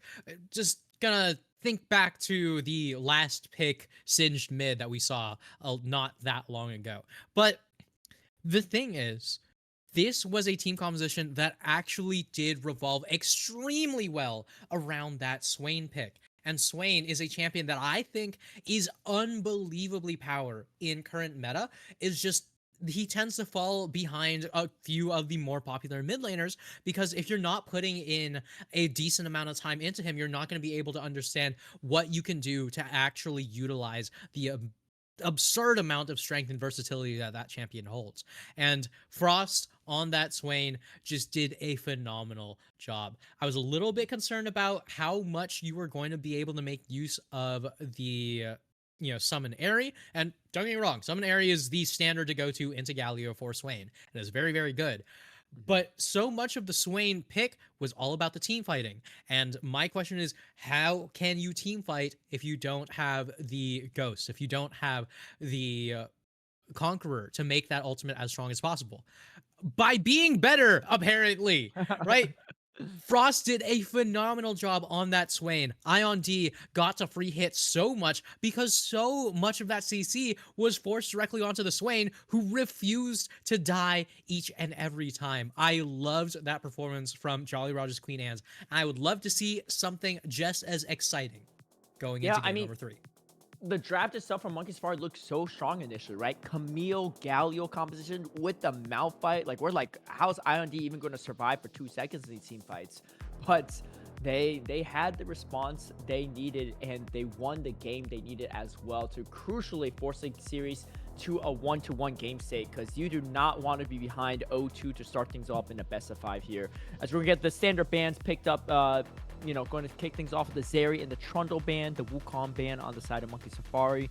Might see a Jax on their side, as we saw in last few bans, but we'll see how that goes. But wow, we have a series on hand for sure. And like we said, Monkey Safari, they may be undefeated in this season, but they can bleed, and they can take some losses here, as we did see in that game.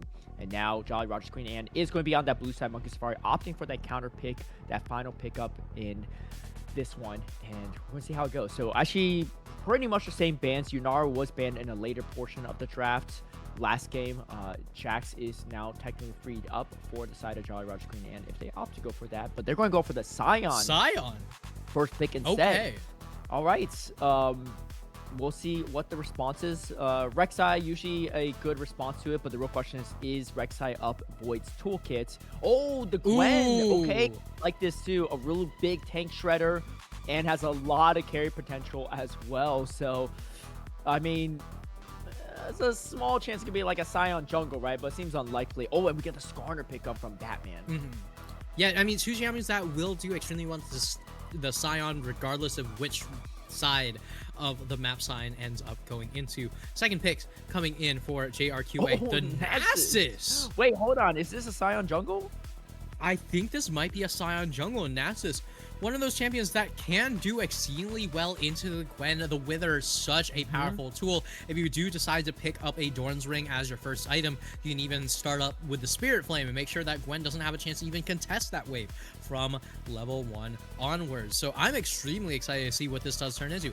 I said it before. I love when teams cook. I love when they have the ability to do things like this. But now that you see the Scion, now that you see the Nasus, now you see two champions that don't really have the kind of backline diving that you need in order to make sure that Mel doesn't get a chance to play the game. Mel becomes a phenomenal champion here. I'd actually argue Mel is probably the second highest value mid laner that you could pick here, but we might still see this Mel go into that bot lane. I would really, really hate for that to happen, though, because we're going to be lacking a lot of physical damage for the side of Monkey Safari if that is the case. But we might end up seeing the Yone come on through, so I don't know. Who cares? I would have loved to see an Anivia pick here. I mean, I think it would have been absolutely incredible into either of those champions. But the big thing here is now, what do you have? The Smolder. Okay, so I was worried that we were going to be lacking damage. We're not going to be lacking damage. No, no lack of damage at all. I mean, between the Mel, Smolder, the Gwen, obviously the Gwen and Nasus matchup was not maybe what Void was hoping for, but I just love the flexibility of Jolly Roger Queen Anne, right? We saw that, you know, just being implemented in previous games as well. These are the final two teams, right, at Divinity League, so you know they have the flexibility. Oh, and we get the Rakan Zaya combo for the bot lane of Jolly Roger's Queen Anne. But what are you going to round this out with? If you're taking red side, once again, for Monkey Safari, you have to have a reason for that R5 pick, and it's just going to be the Braum, right? There's nothing too crazy about that pick. I mean, don't get me wrong, it's a good pick, but it feels like a little bit of a waste, right? You take you take red side in game number 3 after you're given the side selection, and you don't really do anything with it. I'm a little bit worried as to how Monkey Safari's drafting is going to go on throughout this series. I do like the way how, you know, Jolly Roger's Queen Anne's have had that whole little mix-up in that top lane and jungle. But the question is what it's going to turn into. We are not going to be seeing the Doran's Ring start from the Nasus. It is going to be these Doran shield starts, so it's just going to be a matter of surviving into the Gwen and becoming a huge problem later on. But really, really good from Mr. Geeky, going to be able to get that ward into the right position and deny the early invade. Yeah, I mean, it was a genius ploy by Jolly Roger's Queen Anne, right? I feel like they kind of bamboozle Monkey Safari. They pick red side for the counter pick, so they first pick Sion, and you're thinking, well, okay, well, we don't need to save our counter pick for our top laner. We're going to just pick up the Gwen. Meanwhile, it's just going to be a Sion jungle instead, and Gwen does not get the matchup that she might be looking for. Obviously, this Gwen's still going to have a lot of value in the late game, but the real question is, can the Gwen neutralize the Nasus early on enough, or does Nasus just run down Void in these situations? And, you know, we did see a Nasus last week as well play into Monkey Safari, and it was kind of a problem in the early to mid game, but it couldn't solo carry the game. But this is a different top laner utilizing the Nasus, so let's see what we have up our sleeves. You know, got to play for the late game for Monkey Safari, especially try to get that Smolder online. But there's also a lot of late game potential from Jolly Roger's Queen Anne's as well. And there's just not a lot of, you know, easy ways to kind of kill this Nasus quickly. And, you know, if he gets out of control in this early game, then it could be a huge problem for Monkey Safari to deal with. Yeah, I mean, it could be a huge problem. The biggest question here, right, is how does Monkey Safari survive until the late game? Because if you do get to the late game, right, you got Mel, you got Smolder. It's kind of a GG as far as the team composition goes, right? But the biggest question that I have here, right, is what is it that you're going to do to force making use of a lead if you do get one? You don't have too many go buttons outside of the Skarner, but against a team like Jolly Roger's Queen Anne, right, you need to have enough ways to disengage. You need to have enough ways how to get this Ion, how to get the Nasus off of your table, off of your team. I would have loved to see a Maokai, right? The Braum does a great job at dealing with things like the Blade Caller, but something like a Maokai does a phenomenal job at peeling away your backline. And honestly, it's less of a matter of just negating the amount of damage on your backline. It's more of a matter of just negating the amount that these big, beefy champions can actually hit your backline to begin with. Yeah, we see a lot of skirmishing on this bot lane, but nothing too significant here as Melee Frost is opting for a Mage Frost for this game. So double Mage on our Frost in the mid lane.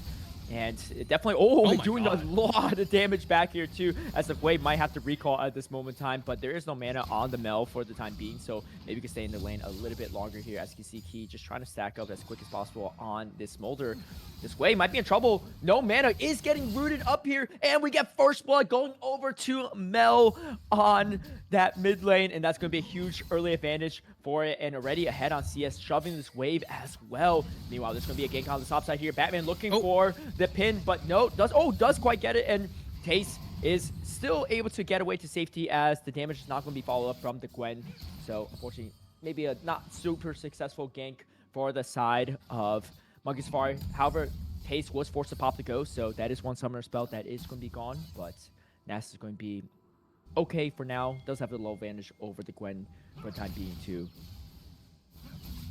yeah, I mean, in the meantime, bot lane just going to be a matter of poking back and forth.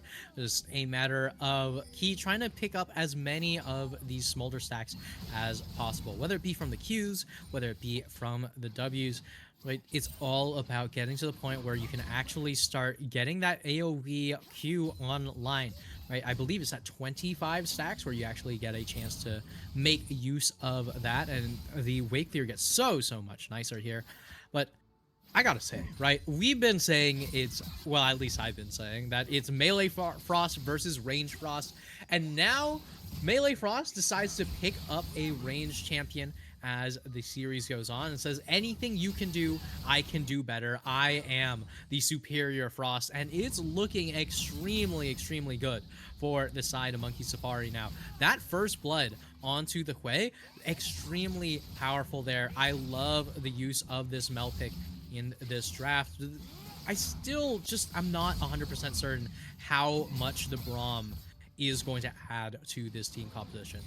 Yeah, MacMin, it's throwing the shield in the opposite direction, and that's definitely not going to help your composition as well there. I But mean, it's for the Blade Caller. oh, true. That's a good point. I will say though, the rebuttal from Mel is not going to be super useful into most of the champions on the side of Jolly Rogers Queen Anne. So I think probably just going to be saving it for Spiraling Despair and most of the things that Hui throws. So Frost Hui is going to have to play it really carefully, right? And I think the rebuttal damage was actually what chunked Frost down initially here. As now the rebuttal though used a little bit and a bad timing here. Jesus Juice going to go for the gank here. We get the flash away. Oh, and now sidesteps, but takes some extra damage, and Frost gets out there just in time. That's some fancy feet movement from the Mel, and it does get him to safety. But Flash is going to be burned, and teleport is used already too, so not too bad. And we see a rotation from Key actually opting for teleport on the Smolder, so a little bit more greedy in terms of her farm and team fight potential. But if you can avoid getting into CC range for a lot of the stuff, no cleanse, no bear, could be okay and could help out Key in the long run. As looks like Jolly Rogers Queen Anne, they're going to be the first one to pull the trigger on the Drake, knowing that the Mel had to reset, and I think it's going to be a pretty good one here. Braum going to spot it out, but not going to be contesting it. Yeah, not going to be contesting it. They understand that they can give up these early drags. It doesn't matter who actually picks them up. The thing that matters is who is the one standing in control at the end of the game. In the meantime, top lane just going to be a matter of poke v poke, Q v Q, Skarner v Nasus.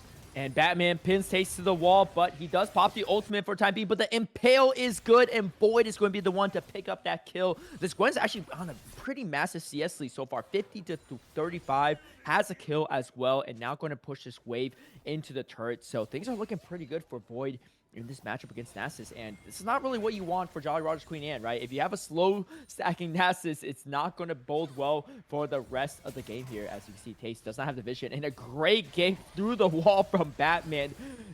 Precision gameplay right there, and the ultimate does not save TES in that position. Yeah, I mean, it does not matter what you do, what you try. That the moment that the Exile's impact lands is just so unbelievably difficult to find a way out if you don't have the Ghost, if you don't have the Flash, if you don't have a real way out here. Speaking of which, Frost doesn't have the Flash in that bot lane. You got to be really careful here. We saw the very preemptive rebuttal early on in that last gank, but you have to be wondering to yourself, is Frost going to have those reactions, right? Do you have those zoomer hands? Do you have the ability to just get a full on, reaction rebuttal for a spiraling despair, for a fear coming in from the Quay, right? There's very few things that you do have that you can rebuttal, right? You can go ahead and reflect the Zaya feathers. You can reflect a couple of things from Quay, but the less things that there are for you to reflect, the more mindful you are of the big ones. Right, and we can see Pac-Man's trying to clear some of this vision as grubs are starting to be taken, but Void is forced to flash out, and the Hollow Mist is going to be used. Glacial Fissure doesn't hit anyone, and now they're fighting for the final grub, but this might just be a fight in itself as Frost is starting to rotate over 5 members strong here. It's going to be a 5v5 fight as the Zaya is here. Mom is called, and here comes the engage as the Spiraling Despair is going to land onto Pac-Man's, chunking a ton of damage, and the Blade Caller, and the Zaya takes a double kill. Ion D's going to flash out there, but the Golden Eclipse is going to be the one to claim Ion D's life. Feast of Warfare is going to go over the side of Monkey Safari, but here comes the Scion. All right, here comes the Nasus, and he is running down Key. Key has nowhere to go on this little dragon, and Frost is also caught in a tough position as well, being pincered from all sides, and it looks like Frost versus Frost action, but the Huey is going to take the better of it. So even though Feats of Warfare does go over the side of Monkey Safari, they do still end up losing 4 members in that situation. It was 3-for-3 trade technically, but 2 grubs going over the side of Jolly Roger's Queen, and so they do still have the objective advantage, and they did end up winning the later half of that team fight. Yeah, I mean, that's one of those early team fights that Jolly Roger's Queen Anne's wants to start up, wants to force out, wants to make happen. The flash forward from Ion D to make sure that that ultimate set up every single one of those feathers, that Blade Caller just rips straight through this entirety of Monkey Safari was so well placed. A lot of the times when you do see AD carries making those aggressive plays, making those aggressive flashes, it's not something to celebrate, but Ion D did a wonderful job and very, very good on that full on commitment there. In the meantime, top lane is getting harder and harder for this Gwen. Yeah, these siphoning strikes are starting to really add up against Void, and you can see he's going to be forced to recall. This is going to be a great chance for TES to start catch up on a bit of CS. 1-1-1 for both top laners is the score line. So even though TES did get ganked a little bit in the early stages, is catching quite back up pretty quickly into Void's Gwen, and INT has the first Essence Reaver completed. Both actually ADCs having those items completed up here. And the real question is, how fast can Key stack up on the Smolder? We saw IND in last game too, has the potential to be that hyper carry for the game here, as Void dancing around with a low HP bar, is forced to stop his recall for the time being, but now is finally going to get this recall forward. And Frost planting a ton of damage onto Ion D. Golden Eclipse going to chunk Ion D, but not enough to kill, as meanwhile Glacial Fissure is going to be thrown in his bottom lane. TES looking to run down Void. Oh, one siphoning strike maybe off from killing, but you're going to take way too many tower shots in the meantime, so Boyce is going to be able to back way to safety for a time being. And 3v3 fight in this bottom lane, though. Both junglers is in the area. Key just trying to stack up as much as he can on the Smolder, and Batman trying to fight for this bush advantage. They're going to push the wave back a bit, but I don't think either team is going to fully commit to this fight just quite yet. Yeah, I mean, this is one of those interesting moments where you sit there and you think to yourself, all right, well, we have a Smolder, right? Smolder is one of those champions that actually does not mind the gold, doesn't mind the experience. What Smolder really cares about is, can you get the stacks, right? And don't get me wrong, killing minions with your Q does allow you to get stacks, does allow you to get gold. The big thing about that is that every single piece of equipment that you build, every single item that you purchase is something that allows you to utilize your stacks a little bit more rather than just give you raw damage, right? So right now, it's a question of this fight, actually, as we continue onwards. Yeah, Exile Impact is going to knock Jesus Juice into the wall. He's actually going to be the one to pick that up, and that's a jungler down, which means that this Drake should be a little bit more free, although Jesus Juice is still doing a lot of damage in his passive form. Batman already below half health at this point in time, too. I don't know if they want to take it, as Spiraling Despair does land onto Key. He is going to flap out of there to safety, but a lot of the health bars are pretty chunked on the side of Monkey Safari, so I don't think it's going to be the easiest Drake here. The Blade Caller is going to root up Batman. Batman goes down to Ion D. Both junglers are now down. and Jolly Rogers Queen Anne, they are not giving up this fight anytime soon as they're looking to take a more aggressive position. Key did have to recall on this Smolder to get this health bar back up, but Drake is still alive and well, and both teams not feeling super confident to take it just quite yet. But now Jesus Juice, he is back and alive on the Scion, and his ultimate is not up, so he can't take a very aggressive engage. But here comes the quickness, charming up multiple members. The Glacial Fissure does knock up Ion D, but he throws the ultimate to get to safety. Golden Eclipse doesn't kick out anyone, but does chunk a lot of these health bars bits. However, it looks like they're going to look to take this Drake. However, Batman, he's respawned as well. These spawn timers are not that long, and they're looking to fight again. Part 2 of this Drake fight is coming in, as Ishtao's impact is going to be slowed from Frost for the time being. Flash. However, Flash forward gets impaled. 2 members. Geeky is the only one to get out of there, but they carry the 2 most important members. It's going to be Frost and Jesus Juice going to be taken down yet again. And here comes part 2 of the fight, and Key is here to join it, as meanwhile TES takes a 1v1 fight over Void. But overall, this is going to be a fight that's going to be won from Monkey Safari, as they are going to take this Drake. Yeah, they're going to be able to take that dragon. Take a look at this one more time. The team fight that never truly ends. The Exile's impact gets stopped up by the fear, but the flash impale from Batman to make sure that there's no chance of this dragon take. There's no chance of a steal. Frost goes down, and Jesus Juice also manages to go down. Frost on the Mel gonna be able to do just enough damage to Mr. Geeky to guarantee it to be a kill and not just an execute. And in the end, it is going to be Monkey Safari picking up the dragon, picking up the support, picking up the huge amount of momentum here. Key going to look to get away from the entirety of JRQA right now, but Taste right now, I gotta say, this is a terrifying position to find a Nasus in. Yeah, and TES did take the 1v1 You're fight fighting? over Void earlier, and they're going to fight again, and TES is now on a killing spree. Void trying to make something out of nothing, but nothing is all he got, as now this Nasus is going to stack even further. Ahead on CS, 3 kills to name. Trinity Force completed as well. Meanwhile, though, on the other side, speaking of stacking champs, Key is 2-0-2 on this Smolder. And so there's a lot of damage on both sides being developed, and let's not forget Ion D as well, 3-1 on the Xayah, and still dishing out quite a bit of damage in these fights too. And so this game is far from over in any fashion, and it is quite even here. 7-7, goal differential pretty much negligible, and 1-1 in Drakes. But this is where you can see both teams are feeling more unlocked, and they feel the pressure in these finals. It was a more one-sided game for the first 2 games, but for this one, they're putting all their cards on the table. Yeah, I mean, and if there's a time to do it, it's the finals, right? You absolutely have to look to play to the very end in the finals. You have to put everything on the table and just play your heart out. And one of the things I got to note here, right? Void doing a little bit of limit testing, doing a little bit of early fighting in places where it's not a necessity. There's nothing that you gain for getting the kill outside of gold. There's nothing that you lose for dying outside of not being on the map. But right now, I don't know if you really want to be fighting on the Gwen.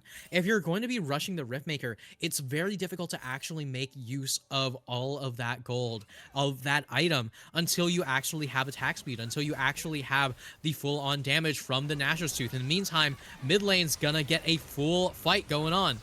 Featherstorm going to be used, but so is Mom, and taking a lot of damage on Ion D, and Key just throwing a lot of these steel shots and landing it onto Xayah. This Smolder is stacking pretty quick here as we are in the 17-minute mark. As Frost takes out, Frost is going to be Mel. That's going to be the one that takes the lead in this specific engage. Still, though, 4 members strong here on the side of Jolly Rogers Queen, and they want to look for something here as TES might be caught in a tough position. Ixtal's impact is going to be coming through. Void does TP over 4. Engagement on the 5. Frost takes another kill, and Nasus does go down. Now, Jolly Rogers Queen, and they're on the run here. As you can see, Monkey Safari, they feel their momentum coming. Decimating Smash is going to knock up the Skarner for the time being to slow things down, but the root comes through, and Nasus is quite low. Batman looking for a little U-turn here, but goes back over to that objective. I think this is going to stay uncontested. A massive CS lead on the Skarner as well there, too. So Batman definitely having a slight lead over Jesus Juice on the Scion in this pivotal third game. And Nasus does get taken down here too, and that's definitely a kill that they definitely want to take and slow down this Nasus stacking. Yeah, I mean, you want to slow down the NASA stacking, but most importantly, you want to be. It's very, very good to know that your Mel, your magic damage, has more than enough damage to kill this Nasus. That is a frozen heart on the Nasus, and against a lot of these champions, you'd think to yourself, well, that's really good, right? Gwen is going to be building that Nashor's Tooth. Smolder still does care about his attack speed somehow or another. At the very least, the attack speed slow is going to be nice for denying a little bit more stacks on the Mel. But in the end, Frozen Heart giving you magic resist, it does not. And Nasus going to be going down there is a huge indicator that this game is far from over. Yeah, I probably would have really enjoyed a Spirit Vicious and probably will build one down the road here too, right? Because there's a lot of magic damage both on the Gwen and both on and on that Mel. And 5-1-1 on Frost's Mel is not looking great for Jolly Roger's Queen. And they're looking for a potential gank here in this bush. Oh. They do clear out the vision, but looks like Batman's not going to fall for it. He's just busy getting his Grump. Pivoting over to another bush here. I mean, they're wasting a lot of time here. If they don't get a pick off, it might not pan out so well here. And now they're going to step out the bush, looking for something. And Batman, he might spot this, but he is not easy to kill as the Glacier Fissure is going to land onto Ion D. Ion D is going to pop the Feather Storm early, but the Golden Eclipse is too much as Frost is now on a rampage. Impale doesn't land onto the Hui, but they still got what they wanted. They grabbed their ADC, and now they're looking to push for a bit more as the Drake has spawned. If they grab this Drake, they will be closing in on that Drake soul point. But I don't know if Jolly Roger's Queen and want to give it up so easily. They don't really have a lot of damage here, and their Nasus on the top lane. They're just looking to maybe poke here for the time being, make it a little bit difficult, but this is going to be a hard one to steal. Jesus Juice is looking for something, but he's going to be rooted up for it now, and he's absolutely have to ult out of there, and that's going to be another objective going over the side of Monkey Safari. Yeah, that's going to be yet another objective. And speaking of which, Frost going to teleport up top lane, making sure that it's not another objective going down for the side of Jolly Roger's Queen Anne's. You don't want to be making a map trade when you could have something for free. And in the end, I mean, we paused right at the very beginning of that to look at some of the more peaceful fauna, but this map is nothing if peaceful is what you're looking for. Right? The Otacon slowly getting not taken, but getting prepared around, and we all know just how terrifying these Otacon takes can get. And the Rift Herald is going to finish off this turret, giving solid map control for the side of Monkey Safari. They're already up quite a bit, and now the Ishao's impact is going to stop the Scion, but Scion's pretty bulky, so it's going to hang out for now. Batman pops out of the Rift Herald. Here comes the TP from Key to join the fight. This is going to be a great way to stack up some of that damage. Redemption is going to topple the top off the health bars of Monkey Safari as they look to try to take this Otacon. Their Gwen can TP for this fight if needed, and I don't know if they're going to start this yet because the members of Jolly Roger's Queen Anne is still right here. They know where they're at, and even though Monkey Safari might be ahead, they're not ahead enough to easily take the fight if it comes to it, and they don't want another objective steal taken away just like that first game. And so they're going to go back to farming here, but things are looking interesting for this game. 2K gold lead, just a little bit under 2K gold lead actually for Monkey Safari, but it feels like it's a lot more in these team fights. Yeah, I mean, the gold, once again, kind of a betrayal of who actually has the agency in a lot of these fights. Still no magic resist on that Nasus, so this Mel is going to be able to eat straight through that dog.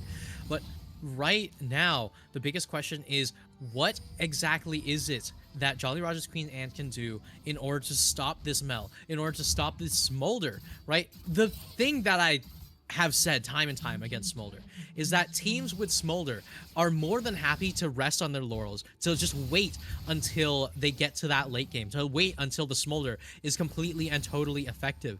And right now, Monkey Safari have not really been doing much, and they are looking to once again wait for the Smolder to come online. The moment that you can hit that 225 stack mark, right, it's so unbelievably powerful for the Smolder, and we've seen teams win off of just simply waiting for their Smolder to come online and take everyone out with Elder Dragon at home.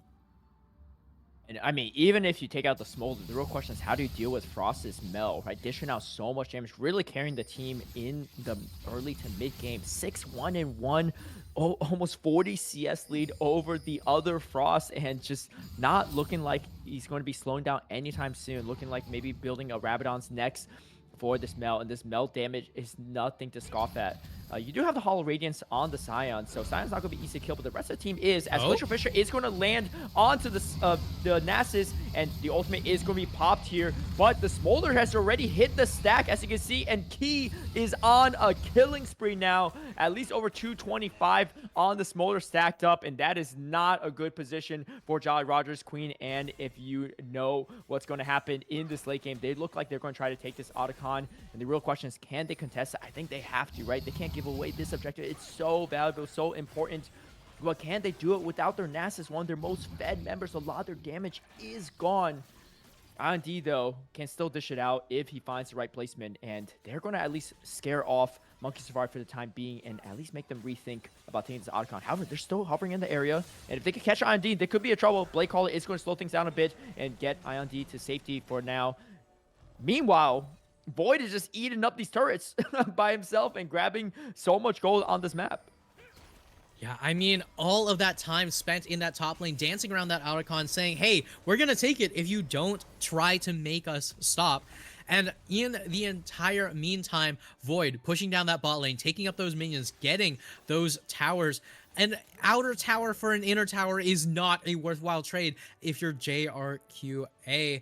And I gotta say, as someone who's played tons and tons of Gwen, this champion, when you finish Riftmaker, just does not feel like you got much of a big extra point of power at all. The moment you finish Nashor's Tooth, however, when you are sitting on Nashor's Tooth Riftmaker, you feel like an absolute god. That is a huge, huge power spike for the side of Void there. Now you have the ability to side lane. Now you have the ability to truly push. Now you have the ability to melt these towers the moment that anyone blinks looking away from you. But in the end, the big question is, what can you do to deal with the Nasus? Now that he's building a Spirit Visage, I don't know what the answer is. Blake Caller is going to stop Key for a time being, but Key has plenty of health, and you can see this Smolder damage is really adding up here. IND caught in a tough position, and Key's going to be the one to pick up the kill. Now on a rampage, Taste TP's into the middle of him, but now might be running here as it looks like the Rakan going to be rooted up. Mom going to be called. So much damage, and the golden clips layered on top of it. Key is on a double kill. Look at the XQ damage from the Smolder. Another goes down. They do lose the Gwen, but triple kill for the Smolder is all you need. And Jesus Juice in his zombie form could only do so much to clear the wave and do the damage here, as now 5k cold lead for Monkey Safari. Another turret down. 7-0 and 4 on the Smolder. And things are looking dire for Jolly Rogers Queen Anne.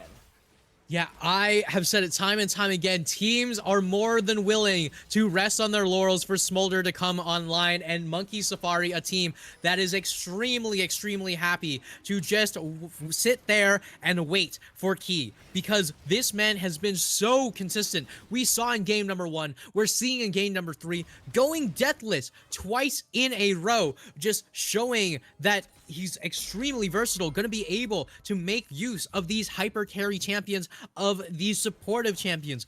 Does not matter in the end. The only thing that matters is that you can set up the team for success. And you know, just, I mean, the damage is kind of crazy in these fights there too, right? They have so much CC to stop everything, and Key's just kind of free hitting in these fights. Frost just throwing all the skills out there too. 6-1 and 5 on the Mel, 7-0 and 4 on the Smolder. All the gold in the right places for Monkey Safari, and things are lining up so well for them as they're also on soul points. And there's just Ocean Soul as well. So, you know, they haven't really been able to find a lot of fights in their favor or kill these members of Monkey Safari, but Ocean Soul is not the one that you want to give up to your opponents if you have to give up any of these souls. But the question is, what's the win condition, right? Because Taste is not strong enough to carry these fights, and they're just getting burned to bits between the Mel and the Smolder damage, and there's just so much frontline that's stopping any incoming damage to getting there. I mean, there's so much of this front line. I mean, look at that Braum. Look at that Skarner. Look at this Gwen on the side lane, right? Now dealing with the NASA. Oh my God, Taste is just making Void's life a living hell.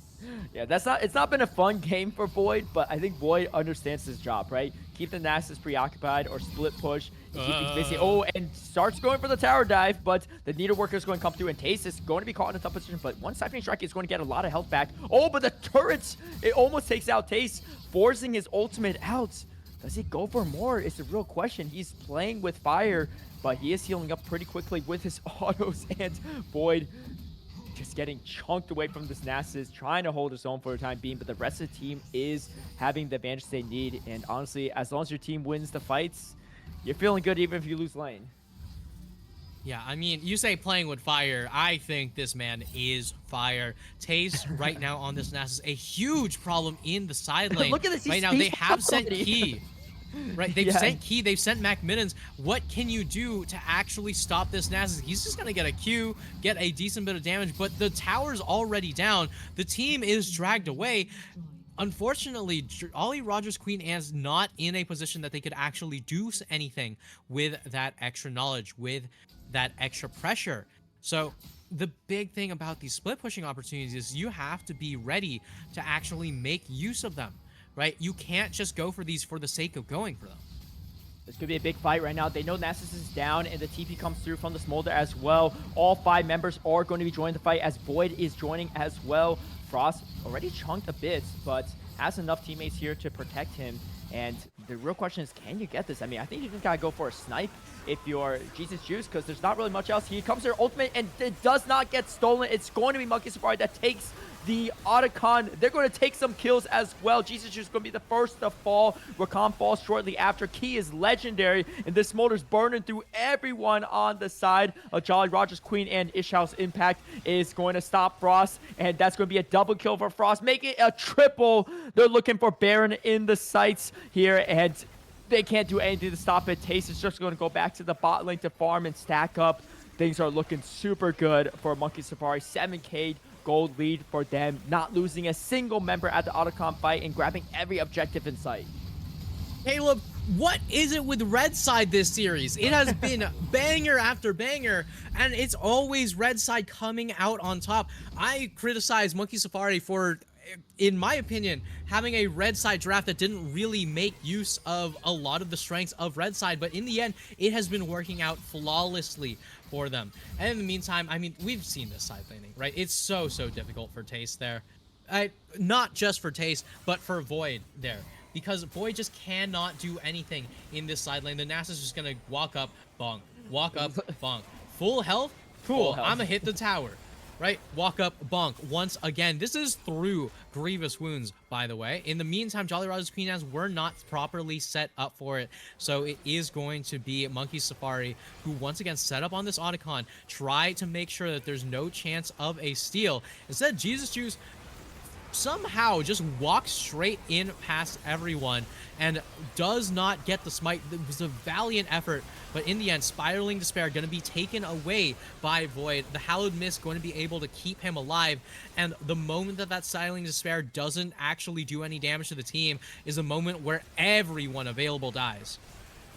Yeah, what fantastic team fighting from Monkey Safari, just taking advantage of the advantage they already have and just building on top of it. It's giving reminiscence of that first game. Oh, and they're going to be caught in a tough position. Jesus checking the bush here. It's going to use the ensemble onslaught, but he does go down. Key's now legendary, and they're looking for more here as Batman is going to be a chunk. So is Mac Minn's. Taste is on the chase, but I don't think he has the damage yet to close the gap. He is going to do as much as he can. Mom's going to be called and doing a huge chunk of damage. Ion D already at half health. Have to be using the Feather Storm to do something here. Shutdown does go over to Taste there, but double kill is on the side of this Smolder, and 4 members have gone down for Jolly Rogers Queen, and this may be the game. They still have the Baron buff on their side, and they're just chewing through the turrets. Frost trying to look for the Hui, but not able to find it. And again, just like last game, can one member stop this onslaught? It's a real question, but this time around, it's going to be Jolly Rogers Queen and that's trying to defend it. And I don't think Frost has what it takes to do it. As one turret goes out, a next turret goes down as well. Nexus on their sights as Monkey Safari is going to respond back in a vicious game number 3, and they are now on series points. Yeah, series point here for Monkey Safari. coming back with a vengeance in game number 3. Red side, 100% win rate as far as this series is concerned. Not a single one of the red side nexuses have exploded just yet. We have to see what in the world these teams can do about these constant red side picks, right? It's all about trying to formulate a team composition based off of what your enemy team is already building, right? We are seeing some fun flex picks here and there. We're seeing some fun counter picks here and there, but in the end, the big question is, how much can you do with it? Nasus did a wonderful job. Like, I honestly think TES was a phenomenal tool on that Nasus, did a great job in the side lane, a good pick into the Gwen there, but not able to do nearly enough. Whenever you pick Nasus, you just want nothing to happen for the rest of the game, and that is a phenomenal thing to think and want. When the enemy team has Mel and Smolder, good luck coming out on top at the end of that. Yeah, I mean, just look at the damage, right, from the side of Monkey Safari. Quay, Frost That's on the true Quay damage taken. Yeah, yeah, it's quite a bit. Frost on the way actually dished out a good chunk of damage as well, but just the rest of the team was just too far behind, and himself as well was really behind in that Frost v Frost matchup. And when you got a Smolder on the opposing team, it's a ticking time bomb, but Key blew up that bomb even sooner than most expected. Already was fully stacked on that Smolder before that 25-minute mark. And look at that damage, 40k. Obviously, there's a Scion on the other side of Nasus, so it's a little bit easier to farm that damage, but this is the response Monkey Safari needed in this game number 3. The real question is, can Jolly Rogers respond as well, or does Monkey Safari secure the undefeated split and take the championship? We're going to take a quick break, but we'll be right back for game number 4.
Welcome back, everyone, to Titan Esports. It's Divinity League, and we are in the finals of the playoffs. Monkey Safari with the 2-1 advantage over Jolly Rogers Queen Anne's. They are on series match points, but Jolly Rogers can still even up the series, and we can cue the Silver Scrapes if it comes to it. I'm Caleb Pang. I'm joined with Anti, and we came off of a very strong performance from Key, Frost, and the whole gang of Monkey Safari.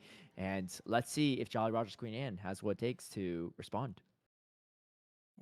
It's something about Red Side, right? I mean, It Red really Side is. has been so powerful throughout the entirety of this series. The teams that end up winning, the teams that end up losing end up taking Red Side in the next games. So much of the time, you have those first picks that you really want to make sure to take away, that you really want to make sure that you have the ability to play around. But this time around, it's not about that blue side, it's all about that red side play. So I'm excited to see where things go. I expect to see Jolly Rogers Queen Anne's on red side, but before we do see who goes on what side, we have a little something else that I believe y'all do need to see. That is the Divinity League Player Awards.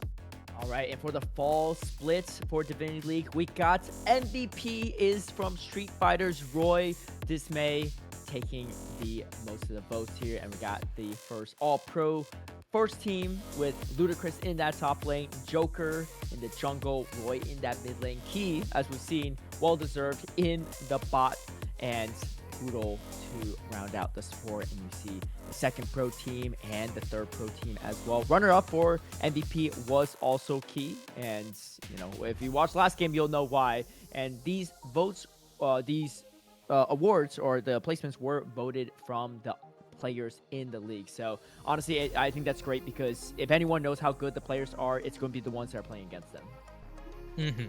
I mean, like, we only know what it feels like to watch them from all angles. We don't know what it feels like to play directly against these players, and this is exactly what the players have decreed. And in the end, congratulations to Roy Dismay for taking MVP of the split. And Street Fighters, a lot of names on there, but today, though, it's all about Monkey Safari and Jolly Roger's Queen Anne as we head into game number 4. Now, here's the thing. If the trend continues, things are not looking good for Jolly Roger's Queen Anne because they are on the blue side, not on the red side. However, they do get the first pick potential, and we get the bans that we see. No, that's definitely wrong. I see that Zeri ban. That is absolutely right. Yes. Monkey Safari on the blue side. Back to the schedule program of staying on the red side of choice and can opt for that counter pick potential. And let's see how Jolly Roger's Queen Anne respond with that counter pick. As a reminder too, for everyone that's tuning in or maybe not familiar, this is a fearless format. So that means all champions used in the previous 3 games and previous of any games in the series cannot be used in subsequent games. So that means 30 champions already banned outright with additional 10 in this draft, which means that our champ pools are thinning. However, these are our top 2 teams of the splits, and you know they got a lot of tricks up their sleeves. Yeah, I mean, one thing here is, what do you have for the Mundo blind? I mean, Gwen's off the table, Udyr's banned, Trundle's banned. It's not a bad pick in my mind, right?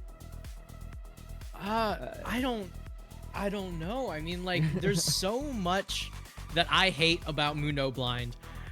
Fiora's still on the table. I'm not sure if TES actually does play the Fiora. There are champions who are going to be able to deal with Mundo as far as the later stages of the game go. Now, all Monkey Safari have to do to make sure that this Mundo pick can be workable is do not pick a composition that Vayne can play into. Please, for the love of all things good and holy, outrange the Vayne. Do not let her be a possibility of being picked. But right now, here we go. The Bard going to be picked up here. Actually really interesting. Allows for lots and lots of roaming, lots and lots of side laning available for these teams. The Sona. Okay, interesting here. So we might end up getting a death ball composition from Jolly Roger's Queen Anne's. Do you have an AD carry that will be able to deal with the Mundo, though? And there's always a chance that this Mundo might not be in jungle. It could be in the top lane, right? Maybe not as strong in the top lane these days, but there is that flexibility. And Void in the top lane definitely has the versatility to run that if possible. Pantheon likely going to be in the jungle, though. So, you know, there's still a lot of flex options for Monkey Safari. Let's see how they ban out these picks, because that could determine something here, as we're getting just a bunch of ADC bans, which makes sense, because those are going to be the ones. Oh, and there's a Vayne ban. Okay, so there we go. Ion D has it up his sleeve, he can't pull it out here. And yeah, I mean, at the very least, we do have the Pantheon Talia, extremely powerful, just point and click combo. I have no idea who on JRQA has been just stalking my preferences here, because they are just picking a bunch of champions I love to see that I think are underutilized and extremely, extremely powerful for this. I think this is a very controversial take. This is a relatively good game for Crit Varus. Varus is one of those champions. Yes, Varus is one of those champions that has so much ability to play so many different playstyles, right? You have the lethality Varus, you have the on-hit Varus, you have the crit Varus, and this is one of those moments where these big beefy tanks like the Mundo, like the Mordekaiser can run in on you. And if you're playing something like the Crit Varus, you can build the Navori Flicker Blades and you can get multiple, just how do you call it? You can get multiple rotations of your abilities off, and that means tons and tons of percent maximum health damage. Actually, a really, really underrated tank buster, I believe the Varus is. In the meantime, Jack's going to be one to round out that top lane pick. Can do just fine into the Mundo, do just fine into the Mordekaiser, and going to be able to lock someone into that side lane the later the game goes.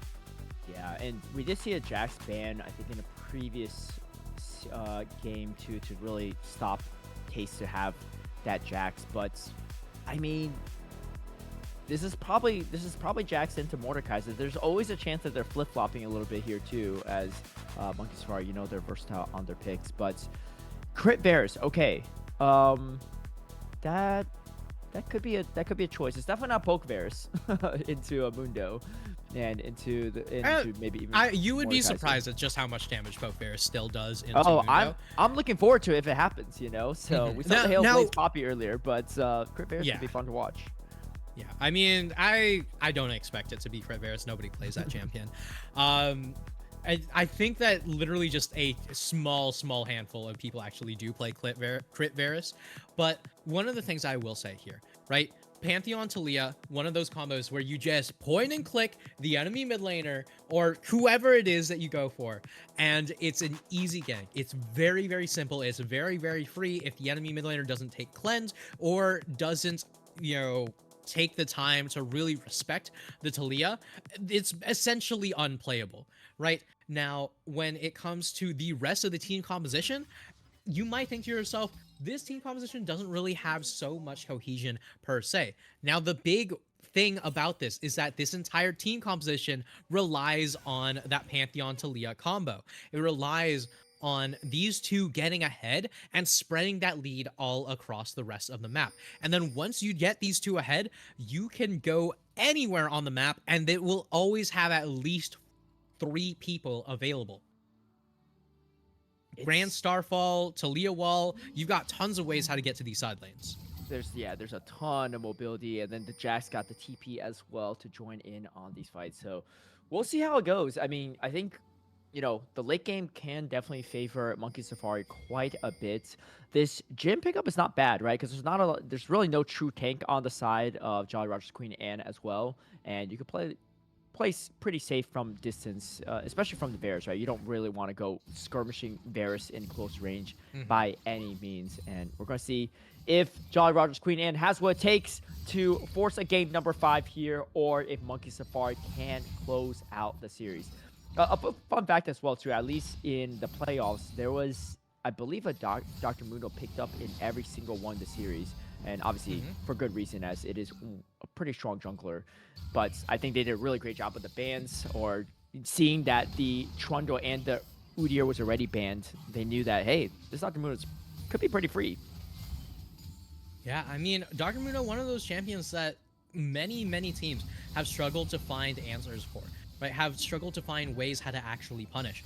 I think that there's still a lot to be desired when it comes to the champion, right? There's still a lot of ways how to deal with him. You can't just slam him into literally anything, but at the very least, right, when it comes to counters in the jungle, you're not going to get nearly as hard counters as in a lane.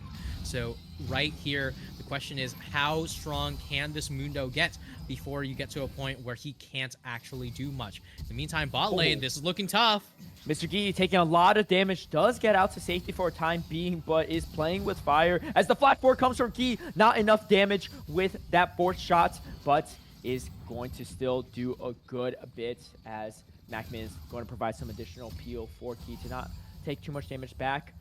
Sona, though, is able to heal up a good chunk in this lane, and Key actually took a lot of damage going for that kill, so can maybe not play as well and as effective, as IonD is going to be stunned up for a bit, but he's okay for the time being. Yeah, I mean, we're seeing the power of the Jhin Bard come on through. Now, the Sona is a little bit of a pick that kind of throws me off a little bit. I think that she is a strong champion that does need to see a lot more play, but she's not the easiest champ to make work, right? A lot of the times people think to themselves, oh, well, I mean, she doesn't really have any skill shots to really be focusing on to land. It shouldn't be that hard to play her, but she's an extremely squishy champion that plays the mid line as far as the team fights go. So you have to be very, very careful with your positioning. You have to be very careful with just how much damage you're taking in each and every one of these fights.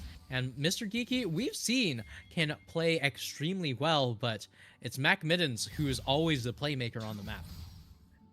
And Mac Middens has had quite the series this, just today in general, especially on that Poppy, but especially when you have a playmaker champion like Bard, that's when you can really shine if you have the champion in the right hands. And we know Mac Middens got the hands today and throughout the whole split even. And, just trying to close out one potential final game for Monkey Safari. The spotlight's looking pretty, comfortable for Monkey Safari so far, as the Deadly Flourish is going to land in Mr. Geeky again, taking a lot of damage in these trades and just can't really walk up too carefully, as MacMan's just hiding in this bush, being a pestering nuisance for the bot lane of Jolly Roger's Queen Anne.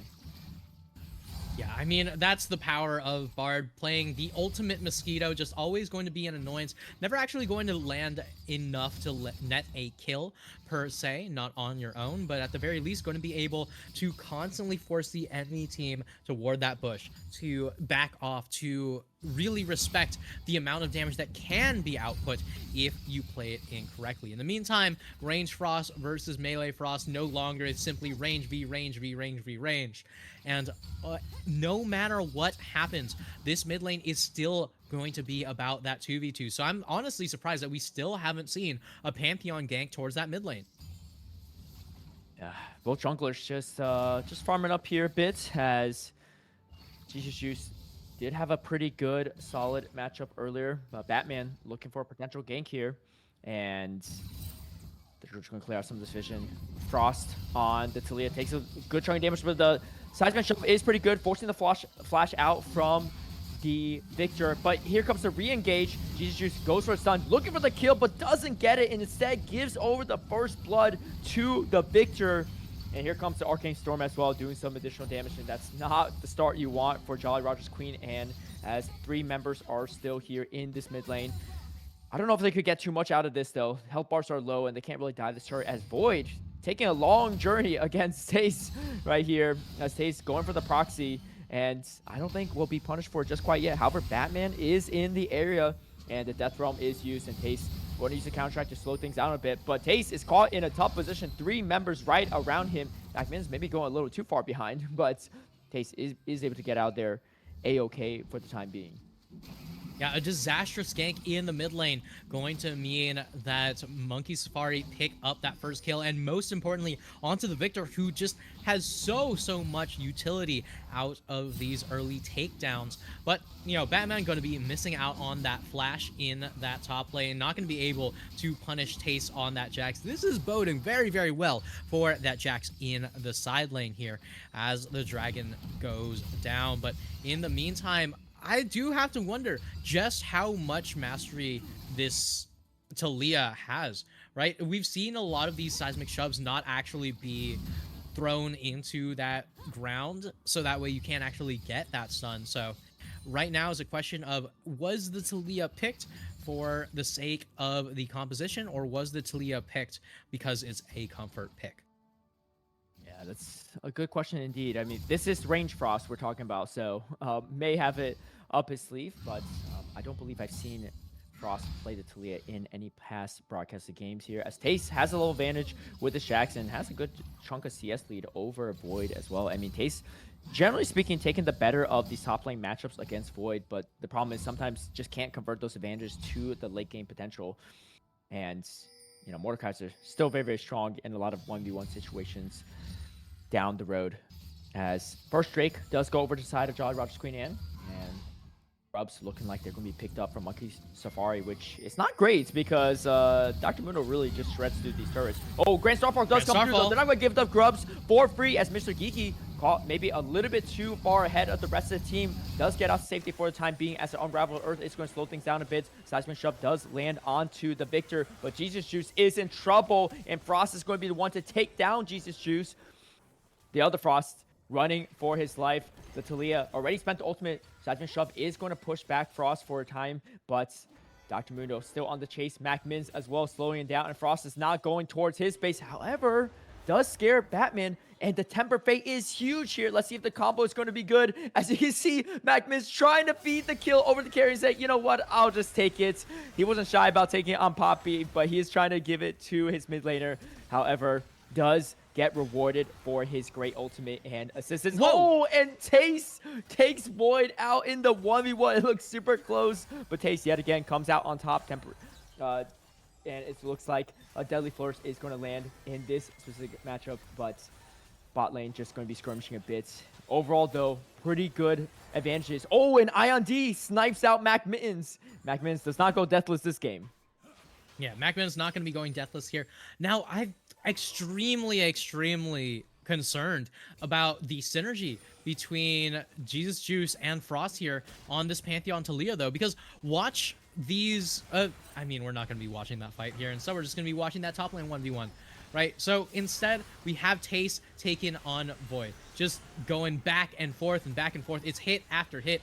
And even Void with the Q flash forward onto Tace saying, hey, I can do this. I can do that damage. But in the end, you just end up seeing Taste not going down. It is the Jax just able to do just enough damage to survive, to come out on top.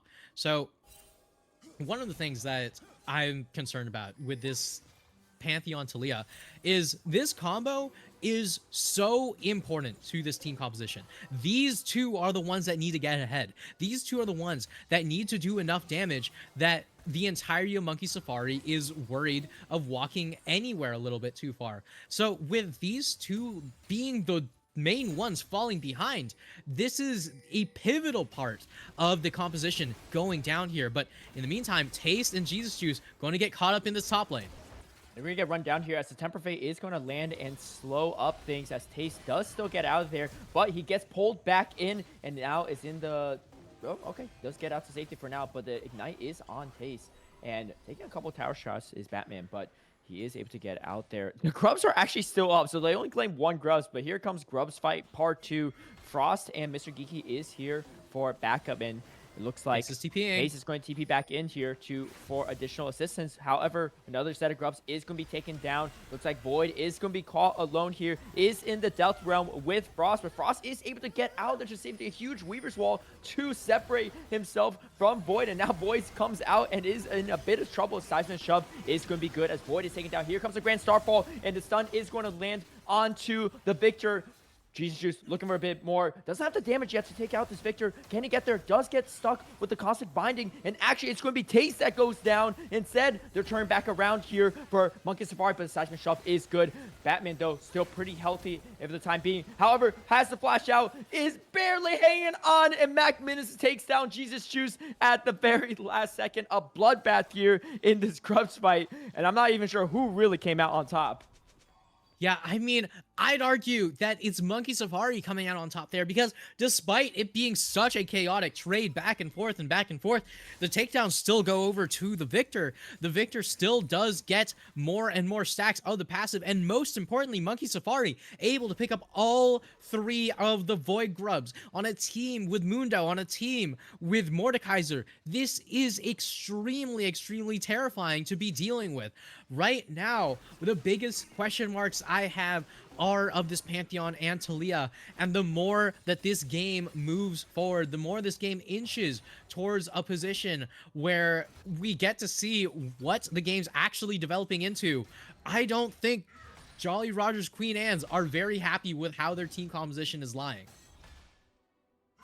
And we got Dr. Mundo already completing the Heart Seal. Did not go down in that fight, and he's just going to be harder and harder to kill. All the gold on the Victor is going to be where you want it. I mean, there's 2 kills for Mac Mittens, so, you know, Mac Mittens deserves some of that himself, but collector finish as well for the Jins. Yeah, I agree with you. Things do look pretty good for Monkey Safari.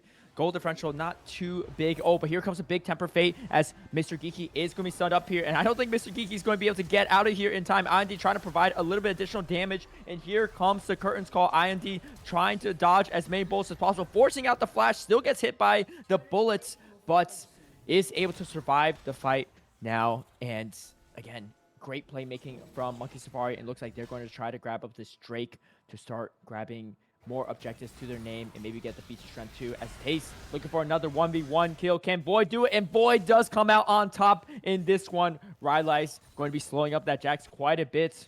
And that's definitely a great sign if you're Monkey Safari, because that was the lane that you weren't really winning. But now, if you're winning those 1v1s, it could be quite good. Jesus Juice looking for some additional backup, though, and trying to get Void afterward, forcing Void to flash out. Does Void survive here is the real question. Meanwhile, Ion D is getting chunked away, and Batman's going to slap him around, take a kill over.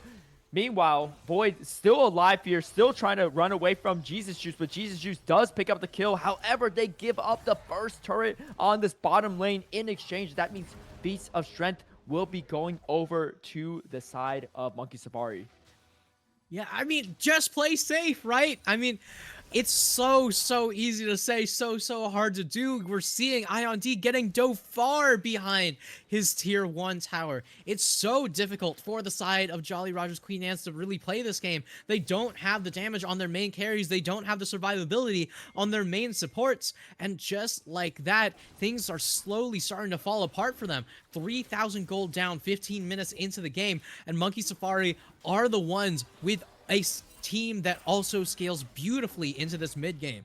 Once we start getting into these bigger objectives, like the second dragon fight, the third dragon fight, the Baron, when it does come up, the Otacon, this could be an absolute game changer. Yeah, it's man, this is a tough situation for Jolly Rogers Queen Ant to be in, right? You don't want to be behind in the early game, because the late game can get even more rough. As you can see, the backer from Mac Mins is there, going to leap out there for the time being, and Pantheon is in the area. Like you said, a lot of ways to reinforce the team, but the problem is, even if you reinforce the team, if you can't kill the opponents, it doesn't do as much. As they're trying to clear up the vision here. Rift Herald is spawning up. Batman feeling pretty confident. Already 2-0-4 on this Dr. Mundo. May go for his Rift Herald soon, but they're trying to get Mr. Geeky here first. Dodge is definitely first, but the Infected Bonesaw is going to slow up Mr. Geeky, and he goes down. Batman is on a killing spree on the Dr. Mundo. That is not what you want to see if you're Jolly Rogers Queen and one member already going down. They may attempt to go for the Rift Herald here. Meanwhile, the grass is going to grab TES, and TES starting to take a lot more damage in this fight, and Boyd is feeling confident, getting his stride on, forcing TES to back off, and this should be an easy Rift Herald for the side of Monkey Safari. Yeah, I mean, Mordekaiser, one of those champions, does so much with that first item completion. Very specifically, the Rylai's Crystal Scepter. The moment that you pick it up, you can just kite out your opponent. You can go ahead and chase however it is you want. This champion does so much with that singular item pickup, even more so than Jax has been able to do with the Triforce. In the meantime, Void versus TES is something that has been super coin flip as these games have gone on, but this time around it seems it's all coming up Void. TES right now struggling to deal with this Mordekaiser. It's only one kill on the Mordekaiser that went over, but in the end, that one kill seems to be such a huge boon for this beast.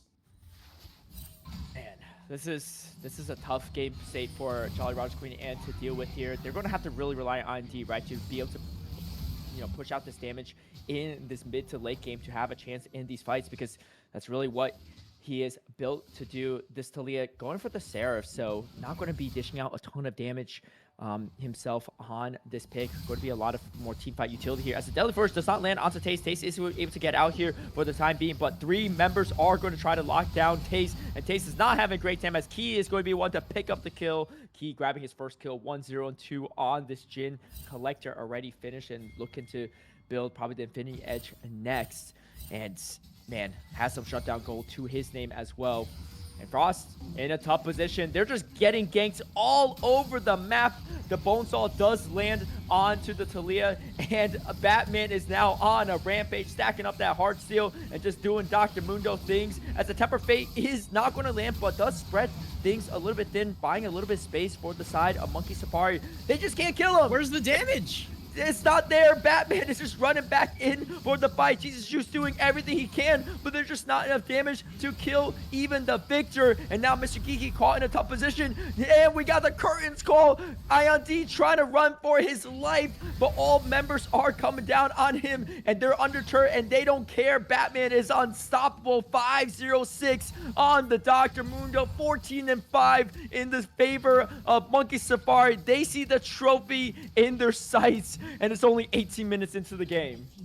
The curtains were called, but it's right now, it's Monkey Safari trying to pull the curtains on this series. 14-5, less than 20 minutes into the game. Still an unkillable Jin. Still no real way in for Jolly Roger's Queen, and the Grand Starfall just fully committed, but in the end doesn't end up meaning too much.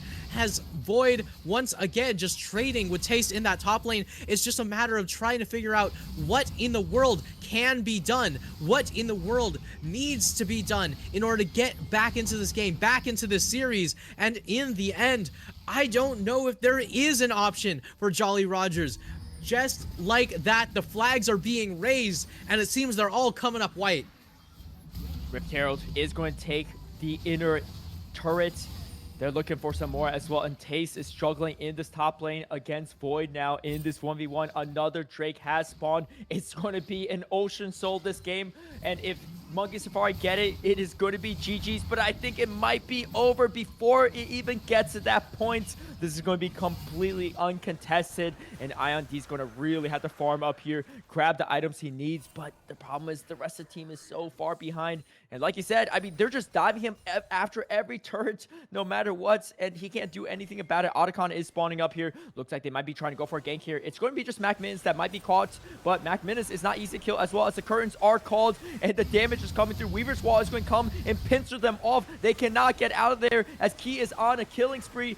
Batman is in the thick of it, and so is the Mordecaister. Actually, it's going to be the Victor that gets shut down, but Mac Mittens is now on a killing spree on the Bard. Batman's dominating. Frost has nowhere to go as Key's trying to take him down with a few more bullets, reloads, and there's the ace. There's the Otacon, and that might be the game. Yeah, and just like that, we've seen it time and time again. We've seen Monkey Safari being pushed to the brink. We've seen Monkey Safari being close to getting taken down, but right here we see exactly why this team has managed to go this entire season completely without a loss, not a stain on their perfect record. Just like that, Mac Mittens going to get caught out right at the very beginning. The Weaver's Wall also trying to deny even more follow-up, but there's nothing that you can do to stop this team from playing. There's nothing you can do to stop this team from taking over. There's nothing you can do to stop this team from taking the finals. We are so close to the end of this series, and Monkey Safari are looking to be the ones taking us all the way to the finish line. Man, what a series so far for them too. Infinity Edge completed on the Jhin as well. This is just so much damage going to be pumping through. 6-0-9 on the Dr. Mundo, 4-0-5 on the Jhin. This is looking reminiscent of that first game where you got almost shut down gold on every single member of Monkey Safari. I'm sure Frost will be joining that quite soon. And look at the gold differential as well. 10k gold lead in 22 minutes. Grubs, Otacon, feats of strength, all in favor of Monkey Safari, and they have the scaling on top of it to boots. How do you find a win condition is the real question, and you gotta give it to Jolly Rogers, and they're not giving up. They're trying to find what they can here, but the cards are stacked so high against them, and it's getting harder and harder to see the light at the end of the tunnel. Yeah, it's getting so much more difficult as time goes on, but once again, right, Monkey Safari and Jolly Rogers Queen's Ands are just taking the time to go through the death throes. One tower goes down, one champion goes down, and into the death realm we go. Void staying alive here. Mac Mittens almost going down. but the Arcane Storm is doing so much damage, and the health bars are so high. Boyd is going to be the one to go down. Batman actually has to pull off a bit, but Key and Frost are still at full health as the Deadly Flourish is deadly. Key flashed in! And Ion T has been taken down. Only 1-for-1 trade so far, but they got a wave coming in, and they're going to have to heal up as soon as possible because Key is still in the middle of it. Jesus Juice trying to do something here. Weaver's Wall is going to try to close gap on Key. Key does get stunned up, and the Counter-Strike is good. The Seismic Shove, even better. Shutdown going over to Frost, but Frost takes out Tace in the time being. It's a big shutdown, though, going over to side Talia, and now they're trying to chase it down a bit. However, I don't think they have the damage to close the gap. Batman going back to farming here. A little bit of reprieve for Jolly Roger's Queen Anne, but that's that top inhibitor turret almost taken down, losing all their inner turrets on top of it, and they do not have the map control at all. The map is so dark for them. Yeah, I mean, just like that, it was looking like lights out. It was looking like it was going to be a clean end to the game. And then Monkey Safari gets a little bit too silly with it. Jolly Roger's Queen Anne's, they are not going quietly into the night. They are always looking to find a way how to push forward. Always looking for a way to find out how they can continue to stay in this game. The Sona heals constantly pumps through the entirety of the team. The damage constantly going across everyone. The target focus wonderfully managed by Jolly Roger's Queen Anne's. Every single one of them able to make it out just barely with their lives. One person goes down to Key, who flashed into the base, and they managed to pick up a huge shutdown in response. And in the meantime, they might find themselves extremely far down, extremely far behind, but they are not out yet, and it is a disservice to us to discount them at this point.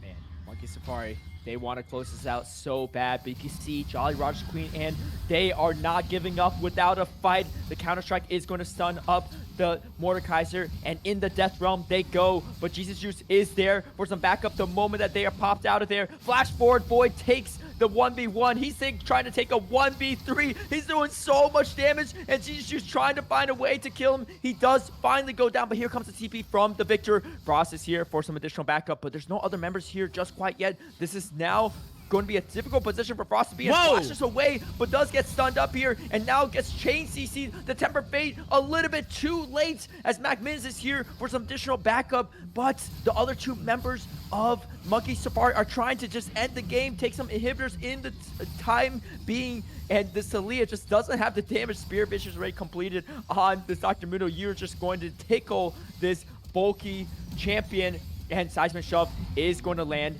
doing a good chunk of damage to Key. They do take out a few members of Monkey Safari on that top lane, but they lose the mid inhibitor turret and their inhibitor at the cost, and now Baron is up. Yeah, I mean, they might have lost that mid inhib and that mid tower, but at the very least, they managed to pick up two huge shutdowns. It's extremely important that Jolly Roger's Queen Anne still find ways back into this, still find hope, and still find opportunities, right? And now this Baron might be coming up here, but just reinvigorated with all that gold, all of that, you know, a mental reset capability. It makes things much easier for the side of Jolly Roger's Queen's Anne's. But right now, they need to spend that gold. They need to get these items. They need to be in a position where they can actually start looking, hoping for that experience of a crazy comeback. You can see there too, right? Jolly Rogers, they're trying to find their win conditions. They're trying to do what they can to find the picks. And Jesus Juice has really been all over the map, right? Even if the ganks are not successful, like, you're going for what you need to go for, right? Even if Taste loses that 1v1 in the Death Realm, you can at least pick up the kill on Boyd and maybe make something out of it. Going back in for Frost as a kill there too, to find any type of advantage here or there. As the Death Scrap is going to land onto Taste. Taste going to be caught in a slightly tough position, but Boyd just going to keep pushing out these waves, as it looks like Monkey Safari going to try to set up for this Baron fight. However, Jolly Roger's Queen Anne has to be careful as they are waiting in the bush. Batman doing whatever Batman wants. He is so hard to kill right now. 6-0 and 10 on this Dr. Mundo. 3.5 items completed, and they're just only so many ways to kill him at this IND. point in time. Curtain Call is going to be spent as IND is going to spend the flash, but the Temper Fate lands exactly on his target, and Key's final bullet takes down IND. That's so much damage gone, and Batman knows it is way harder to kill him now as he is trying to push the team forward for some additional advantages. And they may look for a Baron, but they may look to end instead as they're looking for more kills. Jesus Juice, Frost, all taking so much damage. Mr. Geeky low as well. And Jesus Juice gets flashed on, and Frost is going to be one to pick up the kill. They're looking for more. Another bullet closes it in on Mr. Geeky. A double kill. 4 members down for Jolly Roger's Queen. And week after week, they have tested Monkey Safari. Week after week, teams have tried to take them down, but they have not been taken down. They will be undefeated in the fall split, and they will be your Divinity League champions. Long weeks, 10 long series, and Monkeys Safari, with not a single series lost to their name, are going to do it all in the end with a wonderful team-wide performance over each and every one of them in game number 4 of the grand finals. It is Monkey Safari once again as your full-time champions. Wow. What a performance from them across the board, and what a way to put a stamp on it. Look at the damage across the board. What a series they put on, and of course, Jolly Roger's Queen Anne, they fought tooth and nail despite the disadvantage they had. They did not give up, but it is hard to beat the ones at the top. And look at that. Not a single damage to turrets is absolutely wild as they close out that series in under 30 minutes in this final game. We're going to take a quick break, but we'll have an interview when we come right back and talk to our champions.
Welcome back, everyone. It's Titan Esports, and we have crowned our champions. It's a Monkey Safari that's going to take it all the way. Not only were they undefeated in the playoffs, but they were also undefeated in the regular season. I'm here with an interview with Void, the top laner of Monkey Safari. How are you all feeling after not only the win of tonight, but just the entire season going undefeated? Absolutely ecstatic. I feel like tonight was almost the best representation of how we played throughout the season. I feel like everyone was locked in, everyone was ready. We knew what we wanted to do going into game after game after game, and we were able to do it. Yeah, I mean, I don't know if it's ever been done in the history of Divinity League, but as far as I recall, I haven't seen anyone go completely undefeated in series throughout the regular and the playoffs. But that's got to be a huge, uh, great feeling to feel, right? Because obviously coming into playoffs after being undefeated, anything could happen really in the playoffs. Single elimination, and I remember last week too, right? You all went to game number 5 in the semifinals, and it was pretty back and forth. But you all definitely dug deep and clutched it up in that 5th game and came out swinging in this one as well. Just kind of talk us through the team's thought process and how they were feeling throughout this entire playoffs because there were some long matches. Our thought process was if we were winning, keep it tight, keep it clean, don't greed, don't overextend. In those hard ones, once we realize, this one isn't gonna, we're not gonna be able to pull this one back, push it off, lock in for the next one. Job was never finished until tonight. Job's not done. Well, now it is. Now's this until maybe the next split. I noticed too as well. There's a lot of great team synergy as well, right? Even if maybe one lane may be losing, I feel like in back-to-back weeks you've been on NASA's babysitting duty, which may not be the most fun of times, but you all never lost against opposing NASA's at least in the playoffs because even if maybe you didn't have the best laning experience, the rest of the team was just able to find advantages and team fight just phenomenally as well. But any kind of thoughts for those other teams that might be listening and trying to figure out how do we kind of build a synergy that Monkey Safari has built this split and as they try to prep for future splits down the road. This is one of the first teams where I've truly felt like I didn't have to worry about another role. Mhm. I felt all 5 of us were capable of picking up the baton when someone else got weak sided, someone else was having a rough game. It didn't matter if I was playing great or playing bad. Batman, Frost, Key, and Middies, everyone was able to kind of like pick up the slack from where everyone were it might have been lacking. Yeah, definitely. We got a question from chat from Isaac Cass says, who's your favorite monkey and why is it middies? Uh, this is the monkey's lore. My favorite monkey of all time, forever, will be Bobo. He's best friend. We play Tarkov. He's my goat. Shout out Bobo. Yeah, definitely. Well, Mac Middy's definitely had some really great games today too, especially on that Halo Blades Poppy, and of course the Bard was looking pretty spectacular.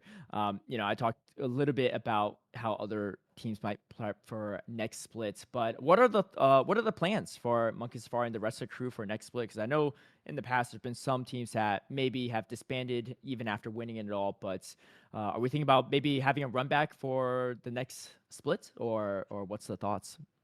So I think at least four of us, maybe if not all five of us, will get Apex or yeeted from Divinity. Maybe there I will be a see. Berserker run back Yeah, with the boys. I'd love that, but I'd have to see. We were focused on this right here, but now that we finish this, we got VOL, and then we can discuss our future from there. definitely, definitely. That's awesome. And I was taking a look at the all pro votes as well too. I was actually surprised that you all didn't just clear house on those, but it is what it is, and a lot of those were voted based on other people's opinions. However, you all proved yourselves time and time again every single week, and being undefeated says enough by itself. Any particular shout outs you'd like to give to any teammates or any final thoughts you may have on the season, on the split in general? No, I think we came and we did our job. I wish that all five of us up there, we had the undefeated season. I think we did what it took, and I was hoping for all five of us to make the first team, but didn't happen. But that's okay. They got that, and we got the title. There's not much more to say than that. Yeah, definitely. All right. I have oh, I have no idea who that is. Uh, yeah, all good. Anyway, big congrats again to you all. Any final thoughts or to any fans listening in at home that tuned into your games throughout the split? Um, Final thought, I think water is probably the best thing that happened to Monkey's Safari. We were all good mechanically and individually, but he really helped bring us to a point. And I would like to credit him with this undefeated season. We played the games, but if there were some times that if he wasn't there, I don't think we would have made it this far. That's awesome. That's great to hear. Okay, I do have one final question from Cubert is hot. Is he was asking, how are you so insane at Mordekaiser? Uh, that was a rough Mordekaiser game, but I played that champ a lot. I know that matchup fairly well, and you know, I spent way too much time playing this video game, so that's why. Hey, practice makes perfect. Well, big congrats to you and the rest of the Monkey Safari crew on the undefeated splits, as well as to top it off to claim it all at the very finish line. So, wish you all the best in future splits. And if you all do move up into another league, I'll be sure to tune in and root for you all. But anyway, that's going to do it for us. So, thank you to everyone that tuned in throughout the regular splits as well as the playoffs. And again, a big congratulations to Monkey Safari for the incredible undefeated splits. And that's going to be us at Divinity League for Titan Esports. We will catch you all next time, and we'll see you all next split. Peace out. Peace.